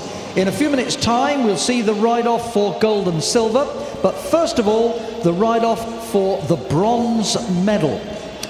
And for the bronze medal, in the home straight and the back straight, of course, in the home straight, we have the rider from the Russian Federation, the European gold medalist just last month with a very good time of 3 minutes 22. And he did a 3 minute 21 ride in qualifying earlier today. Pavel Pusrsuit. In the back straight, who did a very good time of 3 minutes 22.386 this morning. For Great Britain, we have Matthew Gibson.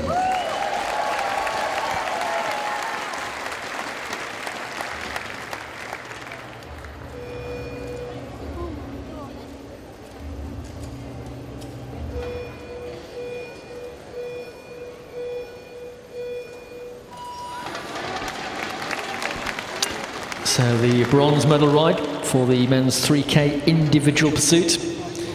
Russian Federation versus Great Britain. Matt Gibson, rider from Lim in Cheshire, does his riding for the Velocity WD-40 squad, just back from the Junior Tour of Assen a week or so ago. A member of the British Cycling Development Squad as well, and aiming for his first world medal here. But his opponent will need to be overcome to get that. Pavel Pusrsuit of the Russian Federation, as Mike correctly observed in the introduction, a European gold medalist. Pusrsuit did marginally faster ride in the qualification round earlier today. So the support on the side, inevitably, of the home base rider here. But this is going to be an interesting tussle. Matt Gibson's coach, Matt Winston, just pacing the back straight, indicating the deficit or the advantage of the rider who he is assisting, Matt Gibson. And it's pretty evenly matched in these early stages, just a slight advantage for the Russian Federation rider. The halfway mark, well, I should say at the 8 laps to go mark, of course, it's a 3K pursuit, 109.951 for Pusrsuit and 110.565 for Gibson. So the advantage slightly on the side of the Russian Federation rider at the moment, but of course it's all down to the schedule that's been decided. And we saw Matt Gibson pick up the pace in the closing kilometre in the qualification heat this morning. So if they're employing the same tactic, don't rule out the chances for Matt Gibson at this stage. Well, at the moment the advantage certainly is with the rider in the home straight, Pusrsuit of the Russian Federation.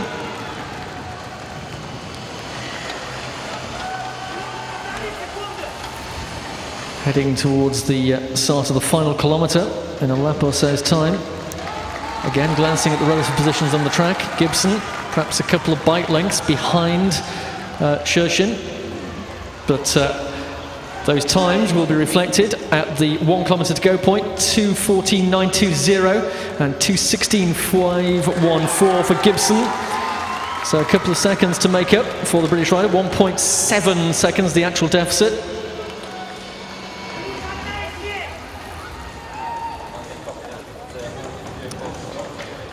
So, as I mentioned, Gibson brought it back in the closing kilometre in his qualification ride this morning. Let's see if we can repeat the formula.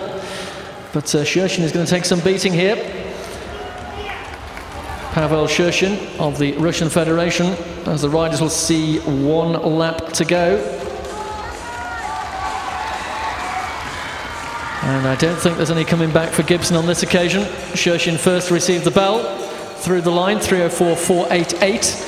And 3:07.210 for Gibson, a deficit of 2.7 seconds. And that's impossible to rectify in the closing lap. So, as we come to the line for the final time, the bronze medal will be taken by the European champion, Pavel Pusrsuit of the Russian Federation.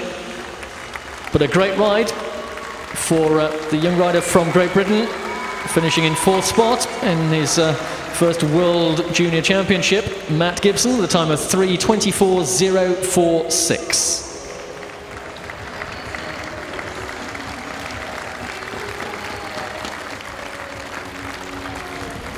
So that confirms a bronze medal then for Chusin of the Russian Federation.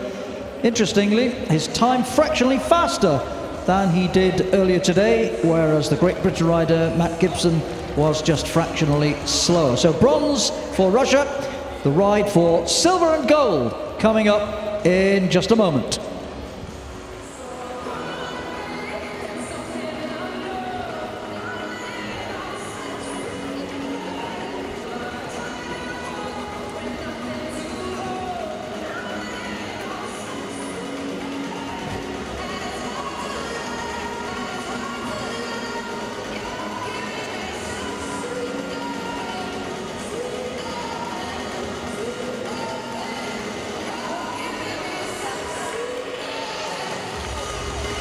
Some great cheering then during that race for the bronze medal. So sadly, GB just missing out there. But you guys were cheering well, and I thought we'd get a bit of competition going within the stadium. So we're going to get you all cheering, but I'm going to do the left. Actually, we've not got time, so we're just going to get you all cheering really loudly as you possibly can. I know Glaswegians are a noisy bunch, so let me hear you, Glasgow!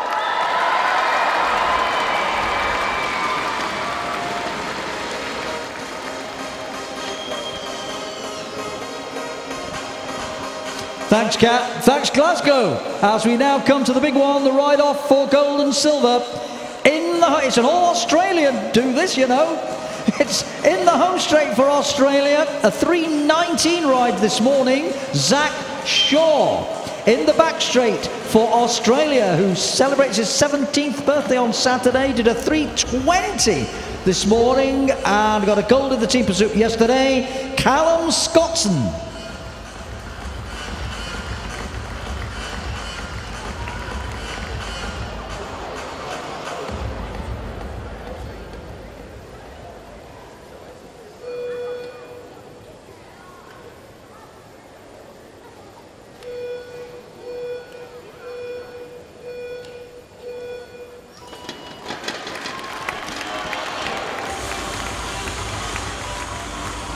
Well, there's one certainty here, and that's the gold and silver medals will be going to Australia. The question, though, is in which order, because Zach Shaw takes on his fellow countryman Callum Scottson. Shaw carrying a small advantage from the qualification times earlier in the day, but only a small advantage, less than a second separated them in that qualification round.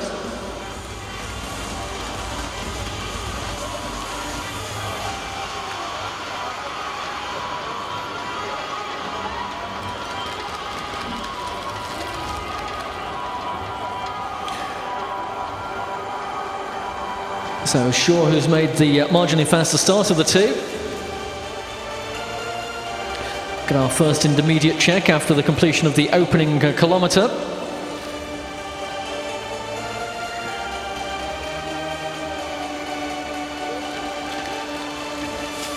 Shaw, the rider in the home straight, approaching his home station now. And it's 1:09.842 for Zach Shaw. 1:11.497 for Callum Scottson.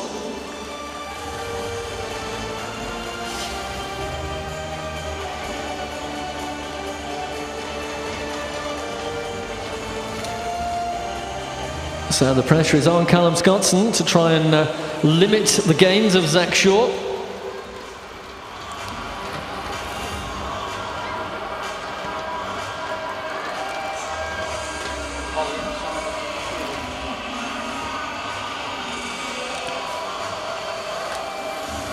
If you're having trouble picking these two riders apart, let me confirm for you that Zach Shaw is the rider with the lime green overshoes, or in fact shoes, not overshoes, because they're not permitted anymore. They are just the shoes in which he is riding. Very distinctive as those pedals flash around and the laps are ticked off here. We're approaching the final kilometre, and the advantage is still with the home straight rider Zach Shaw. 2:15.362, plays 2:16.708 for Callum Scottson.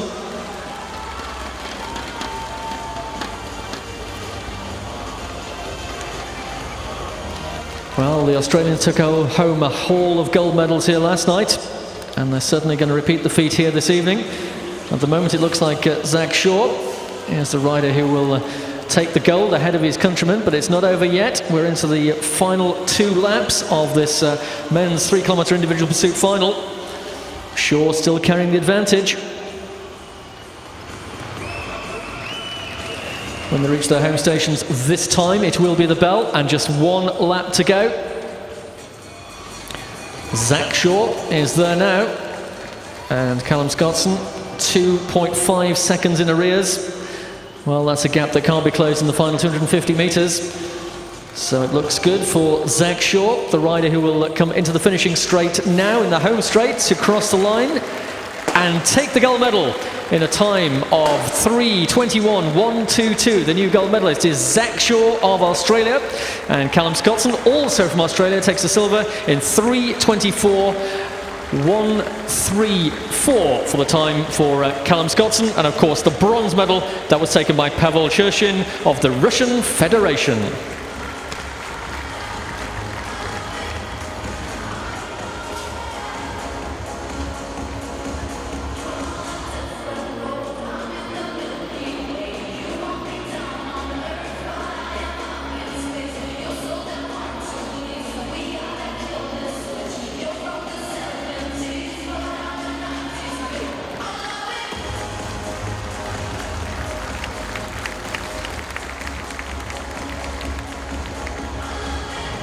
Here we have another tweet coming up from Christine Nichols.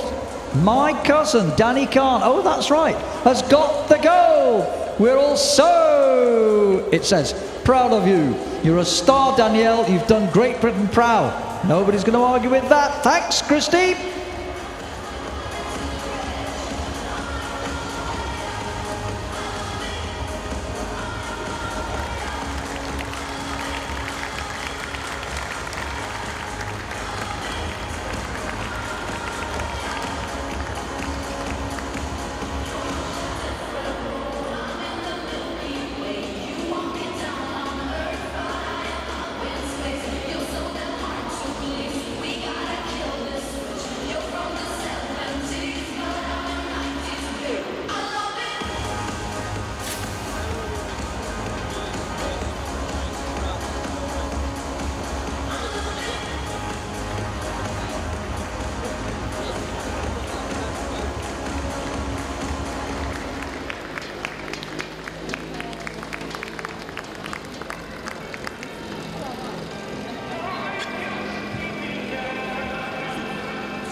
Just noticed the latest Twitter. S-Hori or Shori? Yes, anyway. You beauty, Zach Shaw. Ah, got it now. Zach Shaw, Junior World, Individual Pursuit Champ, legend. So proud, well done. You said it, you tried it, you did it. Yes. I think he's pleased. Well done, Zach. We'll see you on the podium.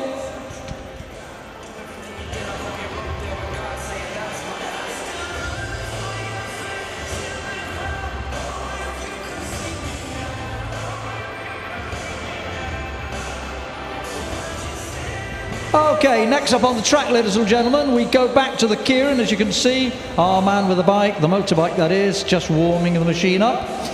We have 2 races. In the Keirin, we always have a minor final. We do that in individual sprinting too. So the minor final will be a chance for those who didn't make it into the final to ride off for 7th place down to 12th. And then after that, of course, the main one for places 1 to 6, which obviously includes the places that will gain the gold, the silver and the bronze medals. So the riders coming onto the track now, they are the ones taking part in the minor final. I'll give you their names in a moment.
So we're just to get in amongst doing the men's, Keirin, and I thought I'd have a wee chat with Dave, the Derny driver. How are you doing, Dave? I'm doing very well, thank you. Now, tell me a wee bit about what you actually do on the track. The Derny is a motorised push bike, and you ride to a certain speed, lap by lap. In this case, it's 30k an hour when I cross the line, and the next time I come round, it's 35k. The third time is 40, the fourth time is 45, and the last 2.5 laps is 50k an hour. And what happens if you don't stick to that? Do you get into trouble? There's a gentleman in the red down the bottom has a little word in my ear. It's good fun. And you can't just get on the bike and do this. You have to actually take exams and stuff like that, don't you? Yes, there's formal training. It can take anything up to 6 months. The racing, the Derny is part of 2 kinds of racing. The Keirin, which we're doing tonight, and also a Derny race itself, where there could be up to 10 bikes on a track at once. One rider behind each bike, obviously. When the flag drops, the race starts. First one over the line's the winner. Now, you've been doing this for about 30 years, is that right? Yeah, something like that. Something like that. You don't look old enough. No. And in all of that time, have you never wanted to go on and try and win the race? The thought has crossed my mind, but it doesn't work. The rider's the most important thing. When you drive the Derny in the Keirin, it's a preset thing as you do. When the Derny racing goes, you can only go as fast as the rider that's at your back. The idea, the pacer should take the rider to the finish. It doesn't matter what race it is. If you don't take the rider to the finish, then you failed, unless the rider's had a problem. It doesn't matter what the speed is. Well, you're doing a great job at it. It's a big cheer for Dave, the Derny driver. And now we're going to get on and hopefully we'll do the men's, Keirin. Well, thanks for that one, Kat, and thanks to Dave the Derny, who will be in action soon. The reason why the riders are just going around slowly around the infield is because there apparently has been a protest put in as to the official results of the second heat of the second round of the men's Keirin. That is currently being reviewed. The commissaires are looking at the video, and we shall see soon whether there is any change to the result, which was officially announced earlier. It involves the Czech Jaroslav Snazel, the Frenchman Benjamin Gill, and the Russian Sergei Gorolov. Those are the 3 who were formally declared the 1, 2, 3 in that second heat, and therefore were formally declared as qualifiers for the final. We await the result of the commissaire's deliberations to see whether there is any change to that. We'll keep you posted.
Well, I'm told that it is one of the heats that's being reviewed, an appeal by one of the riders who has been put into the minor final, who thinks maybe he should have been in the final with a chance of a medal. So he's entitled to put in an appeal.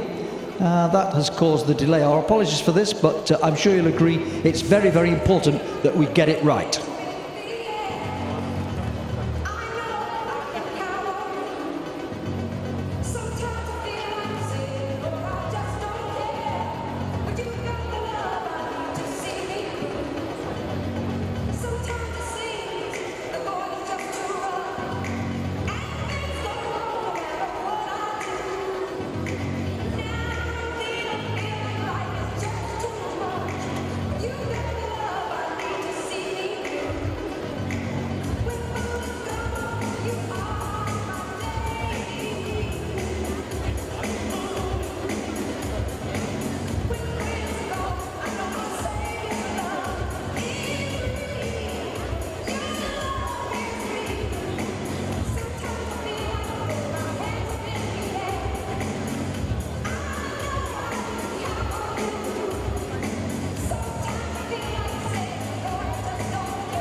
Okay, we apologise for the delay, ladies and gentlemen, but I'm sure you'll sympathise with the problems that the commissaires sometimes have when these things are so tight. They did have a look at the video on several occasions in the company of the team managers involved. The result of all that deliberation is that the results as we originally gave them do stand. There has been no change in our previously announced results. So, we are now going to get the riders to the line for the minor final, those who did not make it to the medal ride, which is to come, of course, in a few minutes' time. And as the riders come to the line then, I'll give you the names of the 6 who should be here. I can only see 5 at the moment, but the 6 who should be here are from Belarus, Artyom Zaitsev. I beg your pardon, I'll just I will start again, I beg your pardon. The minor final begins with the Australian Jai Angsuthasawit. For Belarus, Artyom Zaitsev. For Lithuania, Svajunas Jolaskas. For Malaysia, Mohamed Sarom. For New Zealand, Jeremy Presbury. And for the Republic of South Africa, Kyle Borchi. And it looks like it's the South African who is missing from that lineup I have just given you.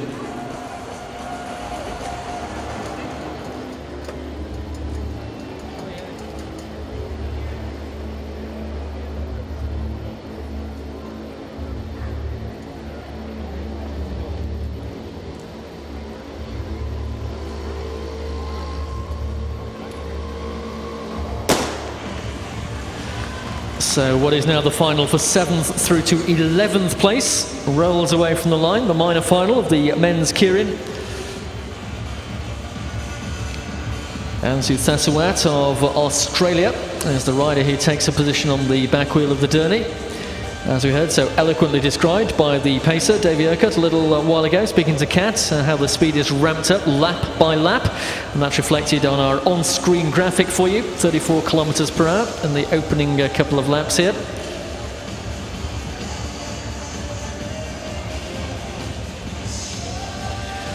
So it's Australia, Belarus, Malaysia, New Zealand and Lithuania, the order of the riders behind that Derny bike, where they must remain as long as it remains on the track.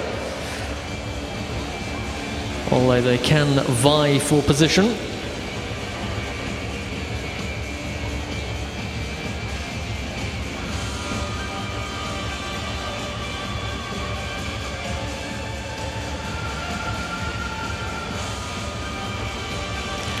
Slowly but surely, the pace is increasing. Remember, 2.5 laps is the point at which the Derny will turn left and leave the track in the back straight.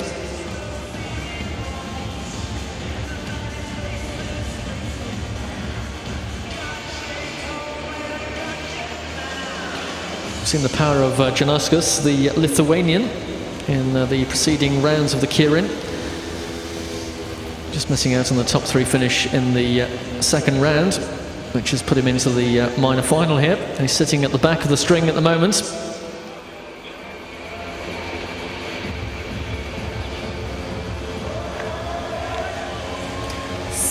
Three to go, so the Derny pacer will leave the track in the back straight this time.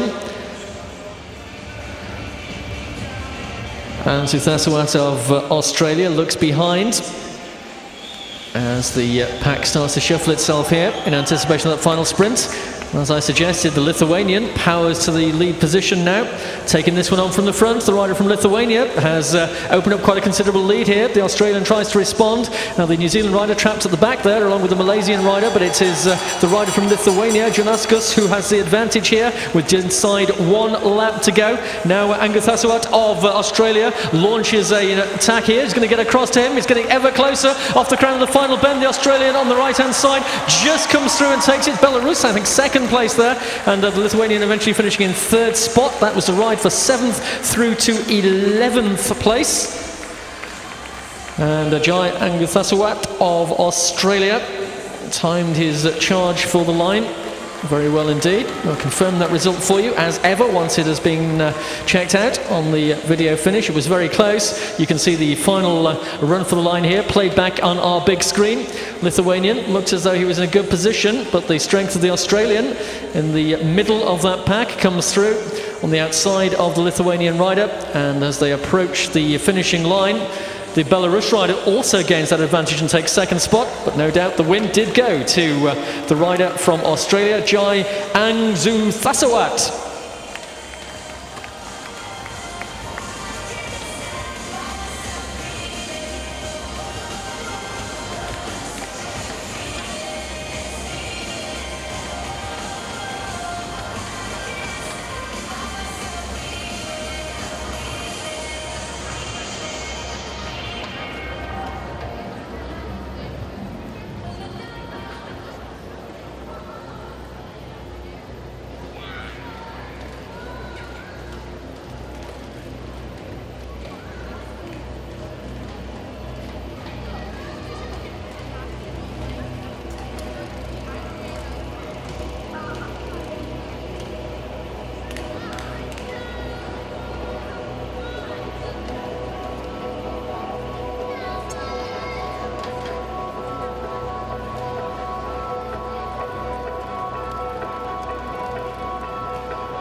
Well, now we come to the ride-off for the medals, ladies and gentlemen. 6 men on the track, 3 medals to fight for.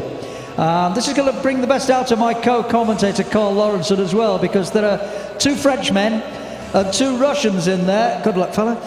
The lineup is like this. For the Czech Republic, Jaroslav Snasel. For France, Thomas Caponi. For France, Benjamin Gill. For the Russian Federation, Alexander Dubchenko. Also for the Russian Federation, Sergei Gorlov. And finally for Korea, Ji Jung. 6 men, 3 medals.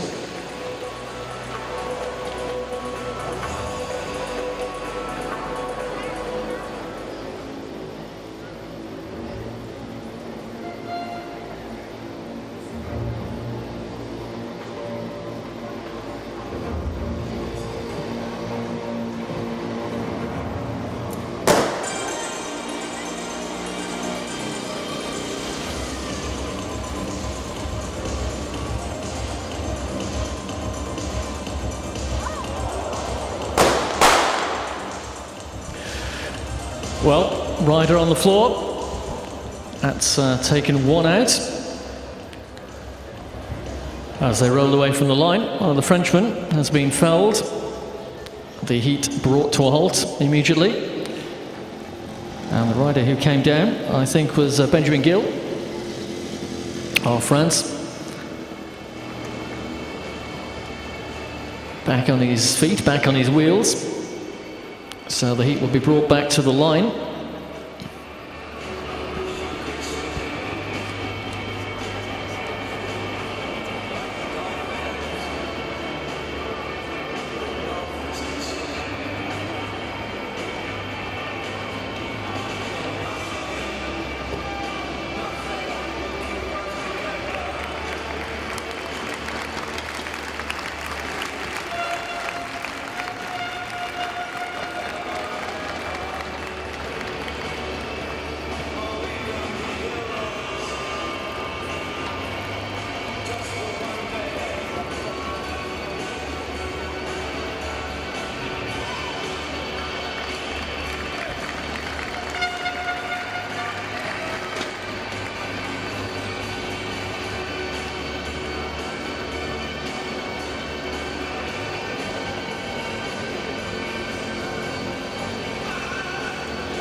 So back to the line they come for the second time of asking.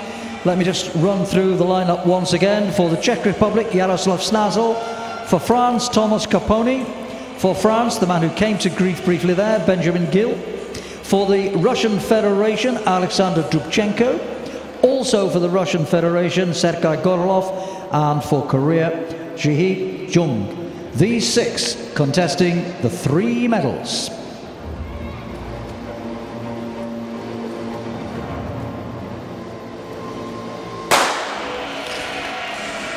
So the final rolls away at the second time of asking. Gorolov aiming to get onto the wheel of the Dernier bike, but he's beaten to it by the French rider there, who was Thomas Caponi, is first onto the wheel of the Dernier.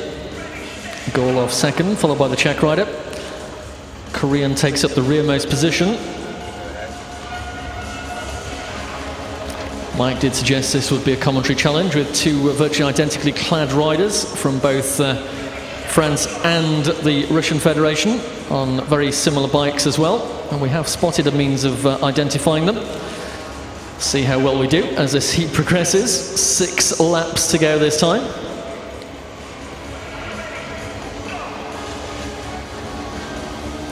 Of course, the most certain way of identifying a rider is by means of the number on their back, but when they're coming towards you, not quite so straightforward. Thomas Caponi is the man on the wheel of the Dernier, with Sergei Gorolov immediately behind him. 40 kilometers is the pace reached so far. Gradually winding it up. Gorolov looking behind. That will reveal that it's the Czech rider who is in next place, Snazel, immediately behind him. Then his fellow countryman Dubchenko, followed then by the man who came to grief in the first attempt at this final, Benjamin Gill. And bringing up the rear from Korea is Ji-hee Jung.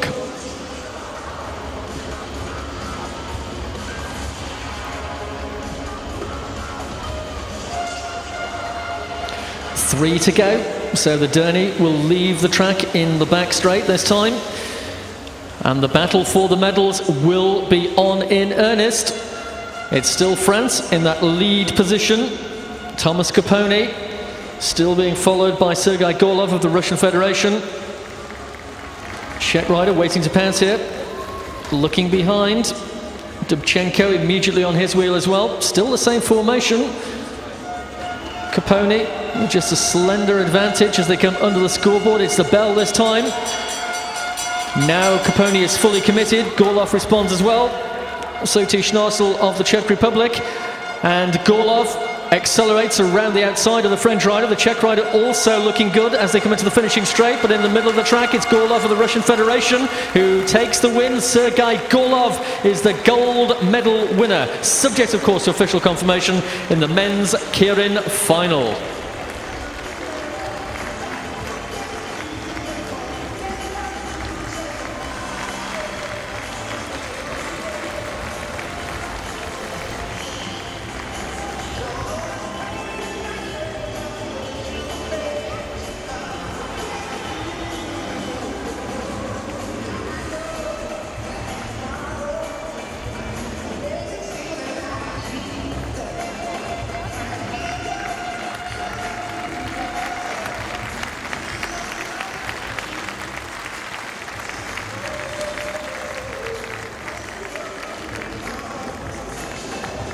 Well, we can confirm the results of that. It's just come up on the computer, confirmed. A win and a gold medal for the Russian Sergei Gorlov. The silver medal going to the rider from the Czech Republic, Jaroslav Schnarsel. And the other man from the Russian Federation taking the bronze medal, Alexander Dubchenko.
Ladies and gentlemen, the medal ceremony for the UCI Junior Track World Championship Men's Individual Pursuit.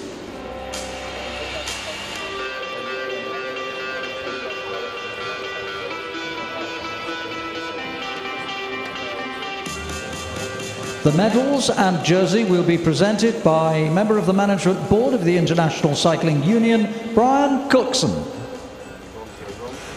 In third place and winner of the bronze medal, representing the Russian Federation, Pavel Josin.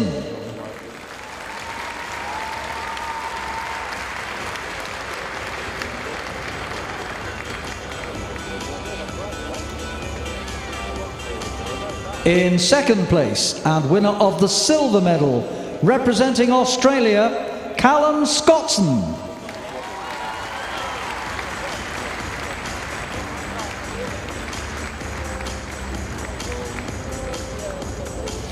In first place, gold medalist and UCI Junior Track World Champion in the men's individual pursuit, representing Australia, Zach Shaw.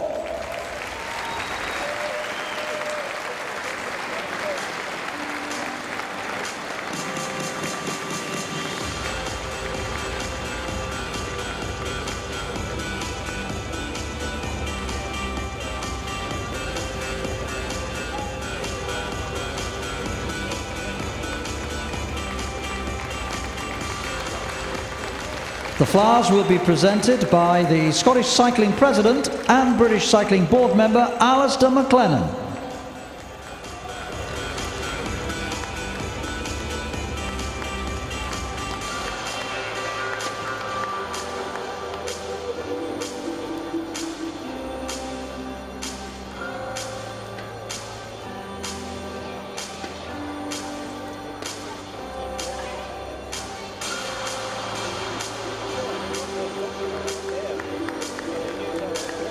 Ladies and gentlemen, the national anthem of Australia.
Ladies and gentlemen, acknowledge your medalists.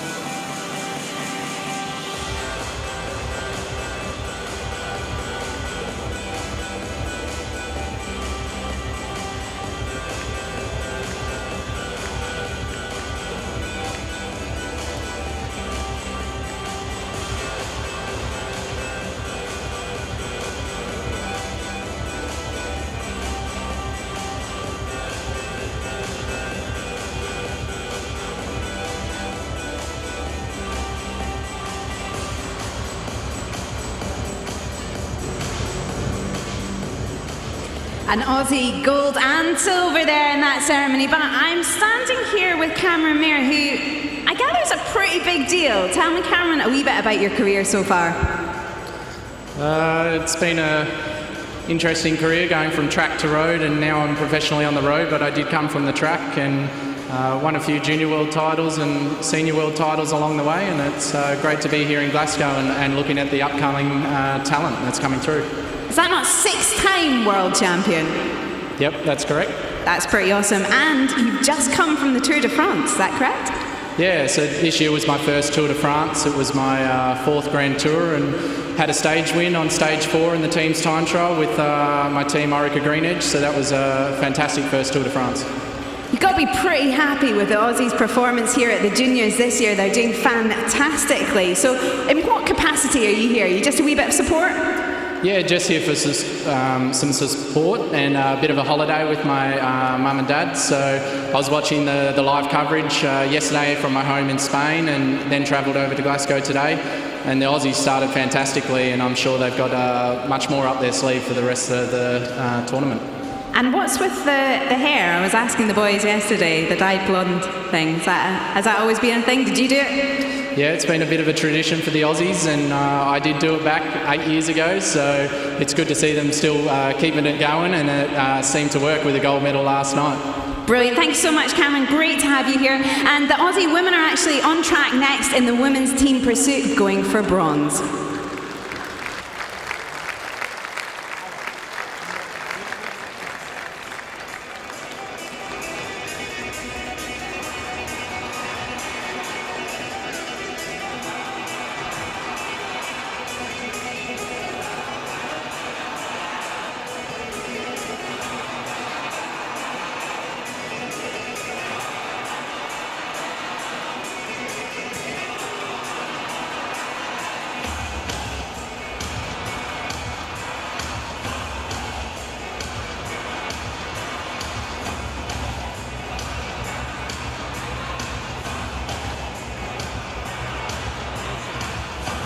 Right, from Cameron Mayer back to the track itself. Good to see you, Cameron.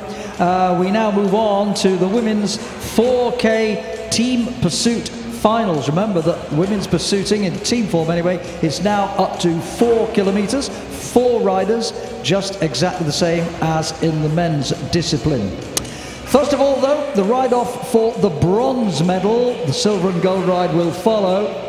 And getting on the machines in the home straight for this ride-off for bronze, we have the European gold medalists from just last month, the team from Italy, comprising of Arianna Fidanza, Michela Maltese, Francesca Pataro, and Maria Sperotto.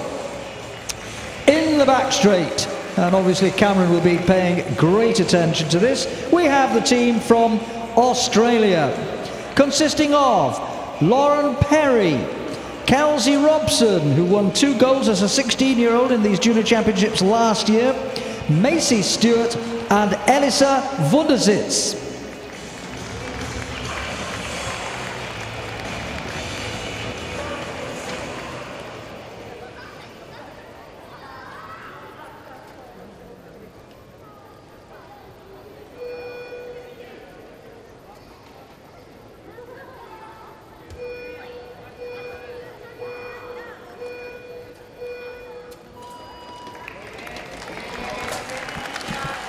So 16 laps of the track will separate one of these teams from a bronze medal. Remember, if you were with us earlier in the day and saw the qualification round, that Australia were on course for a ride in the gold and silver medal competition until Macy Stewart on their team suffered the misfortune of a tumble. The ride were down to 3 riders with still half of the pursuit to be completed, and that slowed them considerably. So it will be a consolation prize for Australia to take away the bronze medal here. But in order to do so, they need to overcome the Squadra Italia, the Italian riders, who were already the European gold medalists. And up until this morning, they held the world's fastest time for this new 4K discipline, 4:41.09, which is, of course, overhauled in the qualification round by the team of Great Britain, who we'll be seeing in the final just a little bit later. In the meantime, though, concentrating our full attention on the unfolding action here on the track for the ride for the bronze medal. And after the first couple of laps, it's honours pretty much even, just 0.6 of a second in favour of the team who started in the back straight, the Australians at the moment.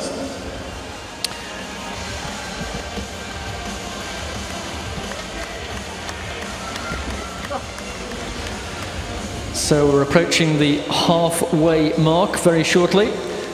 The marker for that, 1:12.641 for Italy and 1:11.993 for Australia. Well, that's reflecting the form that we were seeing in that qualification round as the Italians scatter our timing pads asunder as they come into corner 1. Australians continuing to gain ground.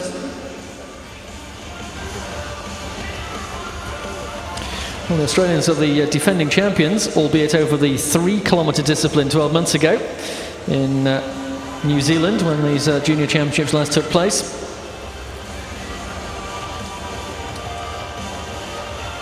And the differential between these two teams now very clear to see by the relative position on the track with 5.5 laps to go. We'll give you another indication of the running times. Of course, you can see them on our big scoreboard between corners 3 and 4, and that's showing again that the Australians have this one in their favour at this point in the competition. We'll give you the official times with a K to go. Italy 2:21.841, Australia 2:19.627. So the medal haul for Australia looks set to continue here if they continue punching out this rhythm, because the Italians have got work to do to try and bring the Australians back in the closing stages. 3 laps to go. All 4 riders for both teams still in action, although the Italians have just dropped their 4th rider. Still a full complement for Australia. And the slightly untidy change by the Italians leaves their 3rd rider several bike lengths behind her compatriots. And remember, it's the 3rd rider who records the finishing time. Australia still going well here and looking good for the bronze medal. Ruining, no doubt, what could have been had it not been for that misfortune in the qualification round. And the Italians all over the track as the 3rd rider struggles to stay on the pace of the other 2. No such difficulties for the Australians. They're into the back straight. their finishing station. Still with all 4 riders. They are half a lap away from a bronze medal. The team of Australia come to the line and they take the bronze. Australia. The Italians all over the place on the final couple of laps. Australians continuing though for a record here. Potential world record time being aimed for as a consolation for the Australians following that problem they had in qualification this morning. They've already got the bronze medal in their pockets, of course. Well, the pace set by Great Britain was 4:38.708. Australia continuing here. Just half a lap to go. When the clock stops in the back straight, they're down to 3 riders, but that's immaterial. They've got the bronze medal, but looking to better that time of Great Britain we saw in qualification. They're at the point now. 4:38.108 is the initial time, but that will be corrected for the 3rd rider across the line, so just bear with us a moment while we confirm the correct time. It will hopefully come up on the big screen for you.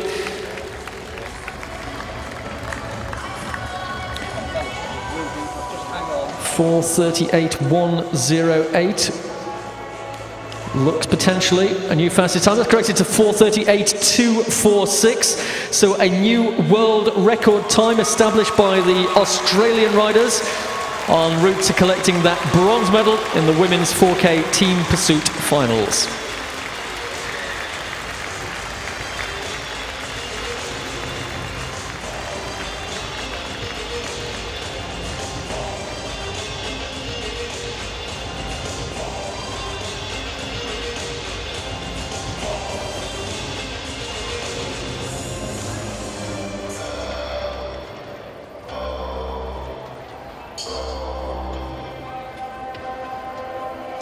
Well, now, we've already seen one Great Britain gold medal being presented this evening.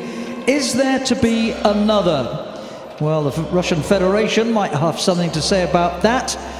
The write-off for gold and silver here in the women's 4K team pursuit final is between Great Britain and the Russian Federation. And Great Britain have just seen their world record from earlier today snatched from them by a fraction of a second by Australia. Will that spur them on?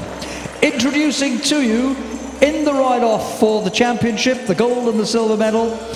In the home straight, the team representing Great Britain. Great Britain consisting of Amy Hill, Hayley Jones, Emily Kay and Emily Nelson. And in the back straight, representing the Federation of Russia, Anastasia Bukhneva, Maria Kantsiva, Natalia Mosharova and Svetlana Vasilyeva. 16 laps of the track, this for gold and silver.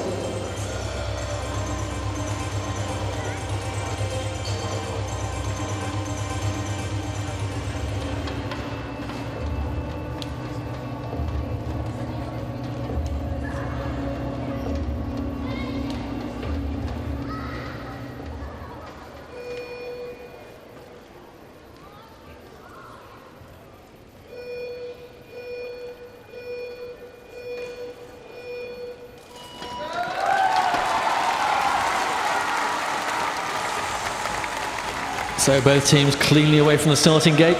16 laps lie ahead. At the end of them, a gold medal will be collected by one of these 2 teams.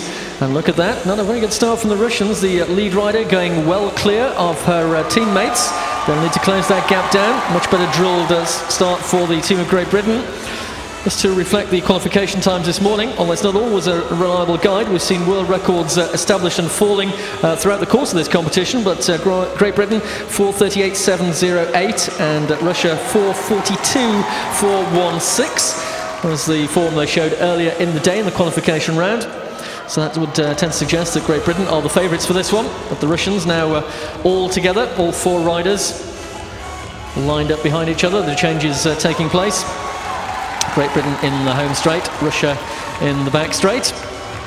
And we're approaching the completion of the opening kilometre in the next lap or so.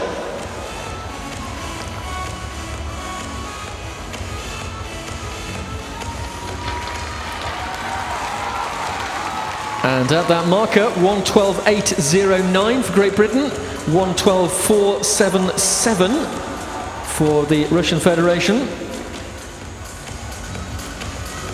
So this very close indeed. Russians just snatching a slight advantage in the last lap or so.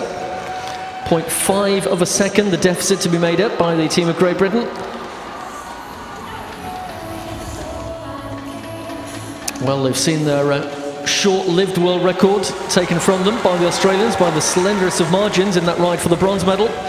They'll be very keen indeed to get it back. But they need to overhaul the Russians also in order to secure that gold medal.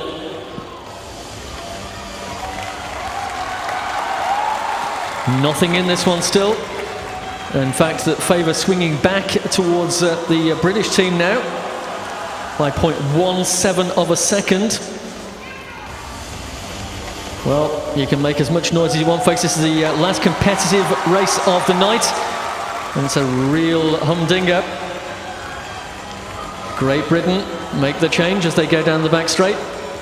Russians still moving well here. 0.074 only the deficit for the Russian Federation team, so Great Britain still clinging on to a very tenuous advantage. Again, the fortune swinging, 0.014 now in favour of the Russian Federation. Well, you really cannot split these two teams at the moment. It's all going to come down to the final kilometre or so of racing after the halfway point. 2:24.18 for Russia and for Great Britain, and at the halfway point 2:26.78 for Great Britain. Oh, now they're going. So the pace being lifted yet again, 0.704, the favour yet again for the team of Great Britain here.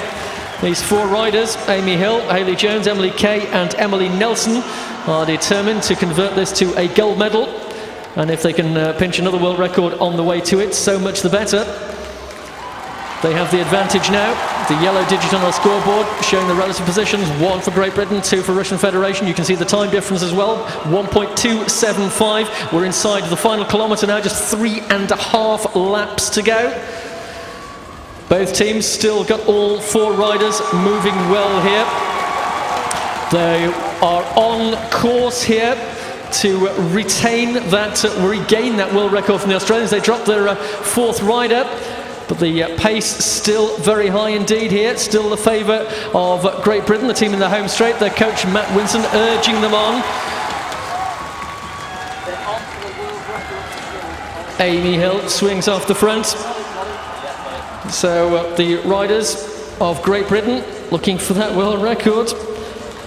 Emily Nelson, the rider they've dropped, but that is all down to the final three riders on the track. Amy Hill, Hayley Jones and Emily Kay. Can they do it? The time to beat 4:38.246, and the gold medal at stake here for Great Britain. We are looking for a victory and a world record time. Will they do it? Yes, they will. The gold medal for Great Britain and another new world record for the riders from the team of Great Britain. Amy Hill, Hayley Jones, Emily Kay, Emily Nelson are the gold medalists, the World Junior Champions and the new world record holders in a time of 4:36.085, the team of Great Britain.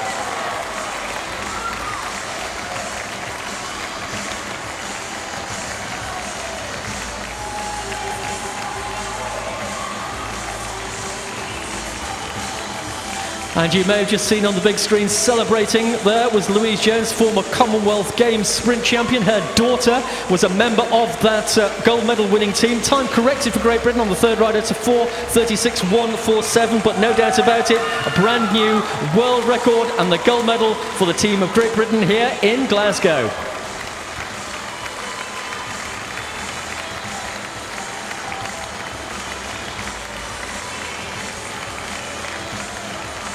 Well, what a way to finish up the evening on the track. We haven't quite finished the celebrations, of course, because we still have 2 more victory ceremonies, including the one for that race. But let's just draw breath once again and formalise the result of the women's 4K Team Pursuit Finals. A win and another world record for Great Britain, with the silver medals going to the Russian Federation and bronze going to Australia.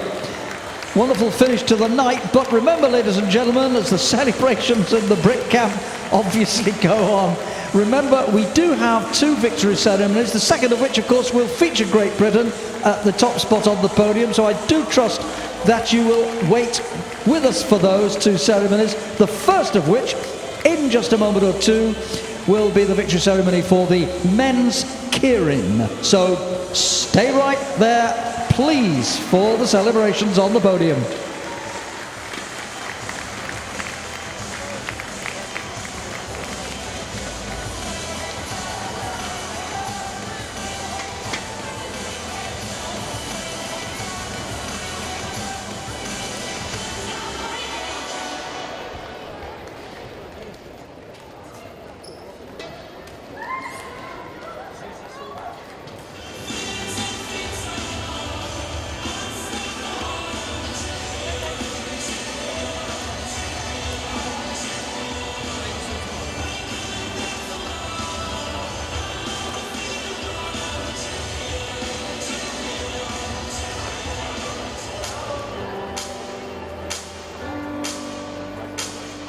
Ladies and gentlemen, the medal ceremony for the UCI Junior Track World Championship Men's Keirin.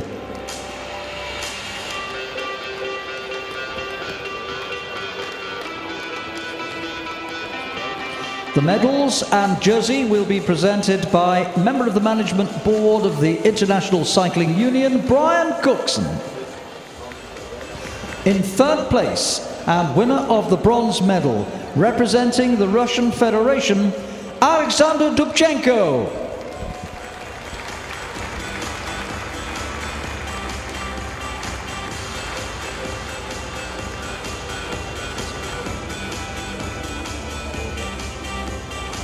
In 2nd place and winner of the silver medal, representing the Czech Republic, Jaroslav Snasel.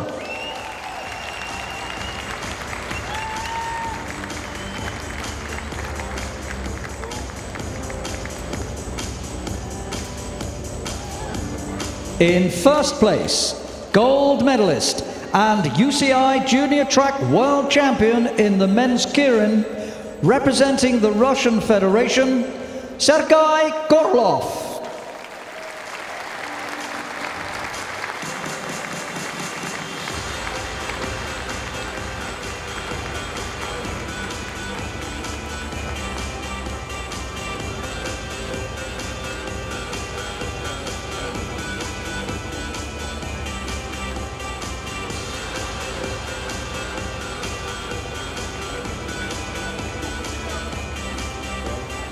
The flowers will be presented by Scottish Cycling President and British Cycling Board member Alistair McLennan.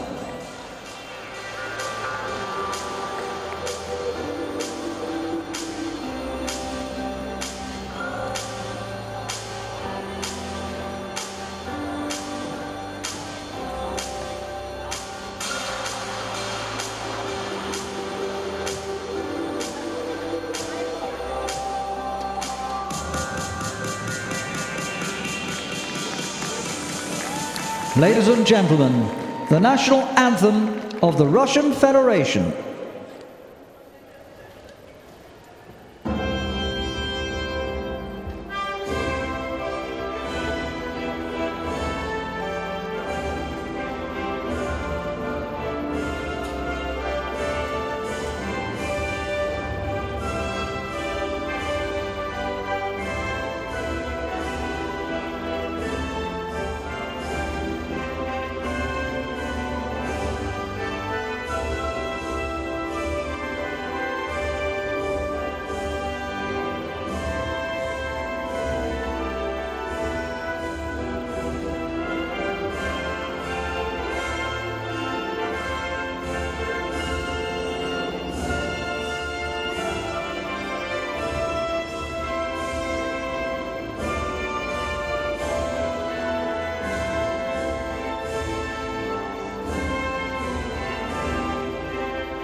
Ladies and gentlemen, please acknowledge your medalists.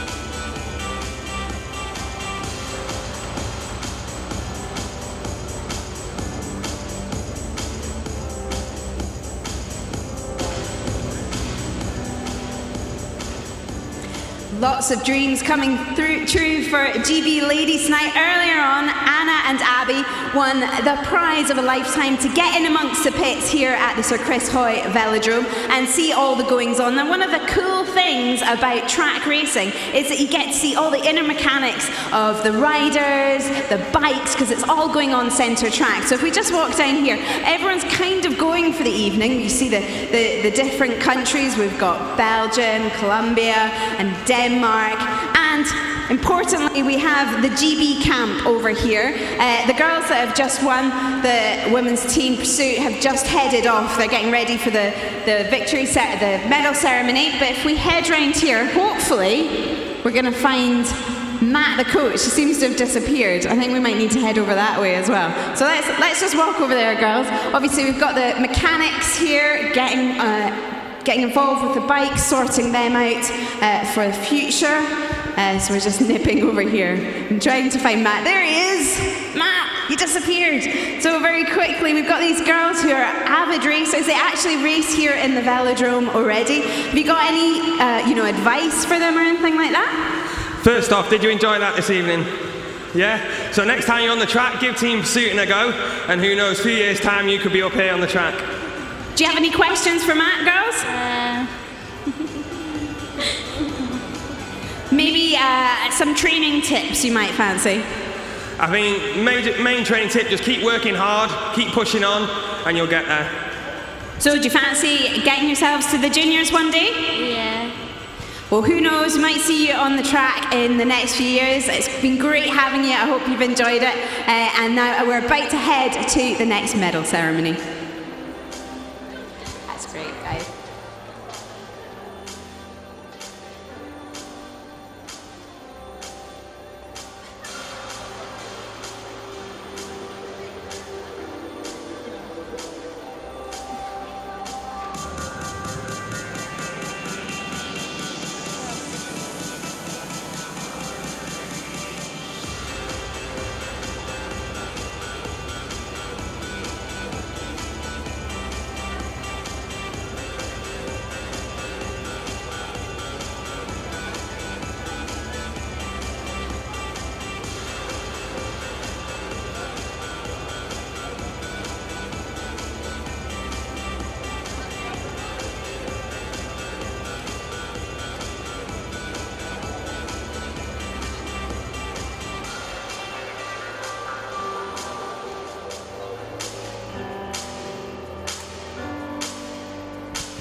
Ladies and gentlemen, the medal ceremony for the UCI Junior Track World Championships Women's Team Pusrsuit.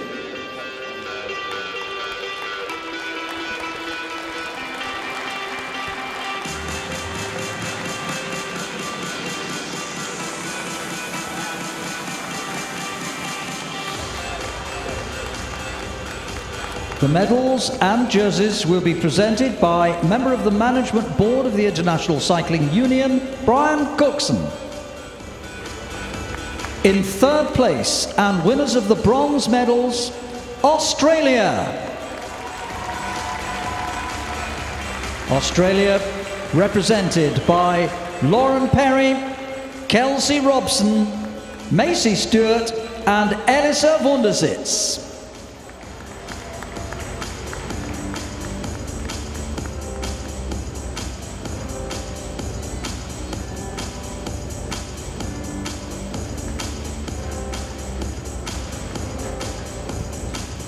In second place, and winners of the silver medals, the Russian Federation.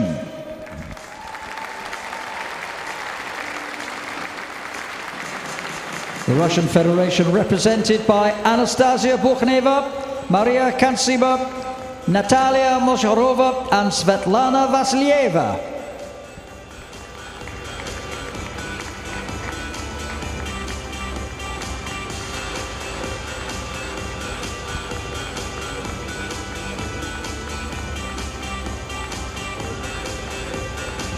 In first place, gold medalists and UCI Junior Track World Champions in the women's team pursuit with a new world record, Great Britain.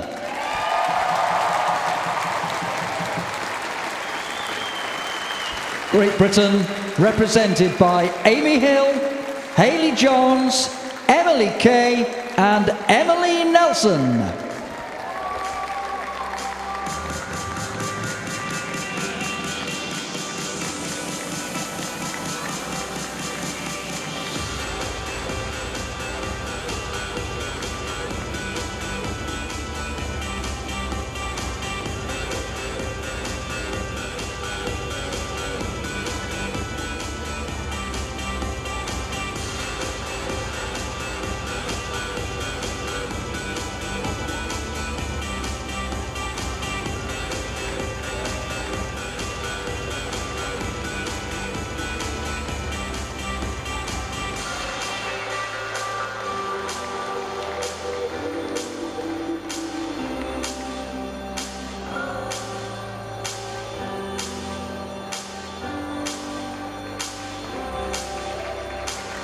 The flowers will be presented by Scottish Cycling President and British Cycling Board member Alistair McLennan.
Ladies and gentlemen, the national anthem of Great Britain.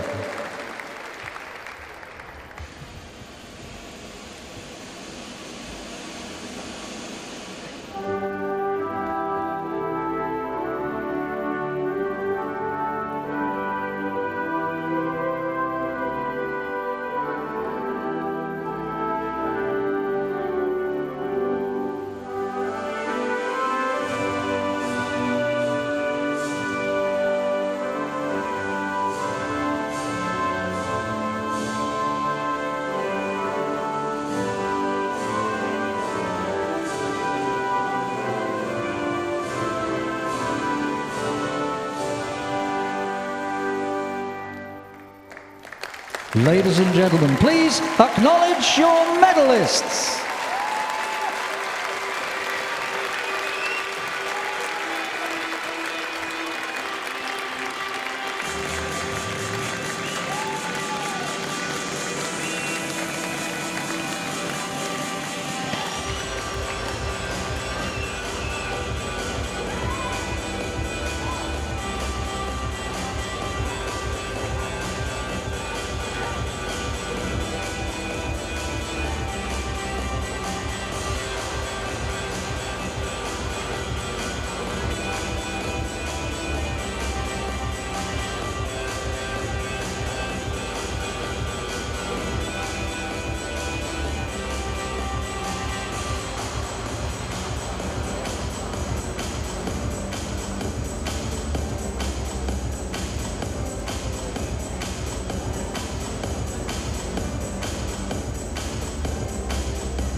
medal winners, Team GB and world record holders. Now, how are you guys feeling?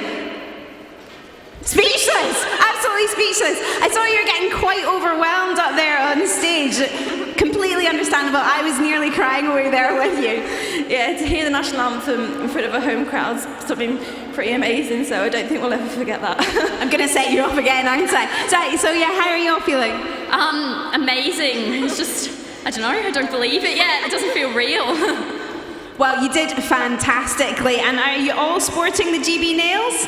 I spotted them. Fantastic, great. Well, you guys did brilliantly. Thank you so much for putting on a great show for the crowd. That is the end of the evening tonight. So I just need to say a few thank yous. Thank you so much to all the volunteers, the officials, the competitors, and obviously our teams as well. But most importantly, thank you to the crowd. You've been fantastic, spurring our riders on, and they've been brilliant. Do have a safe journey home. We've loved having you here, and do come back tomorrow because there's more racing. Woo!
Die.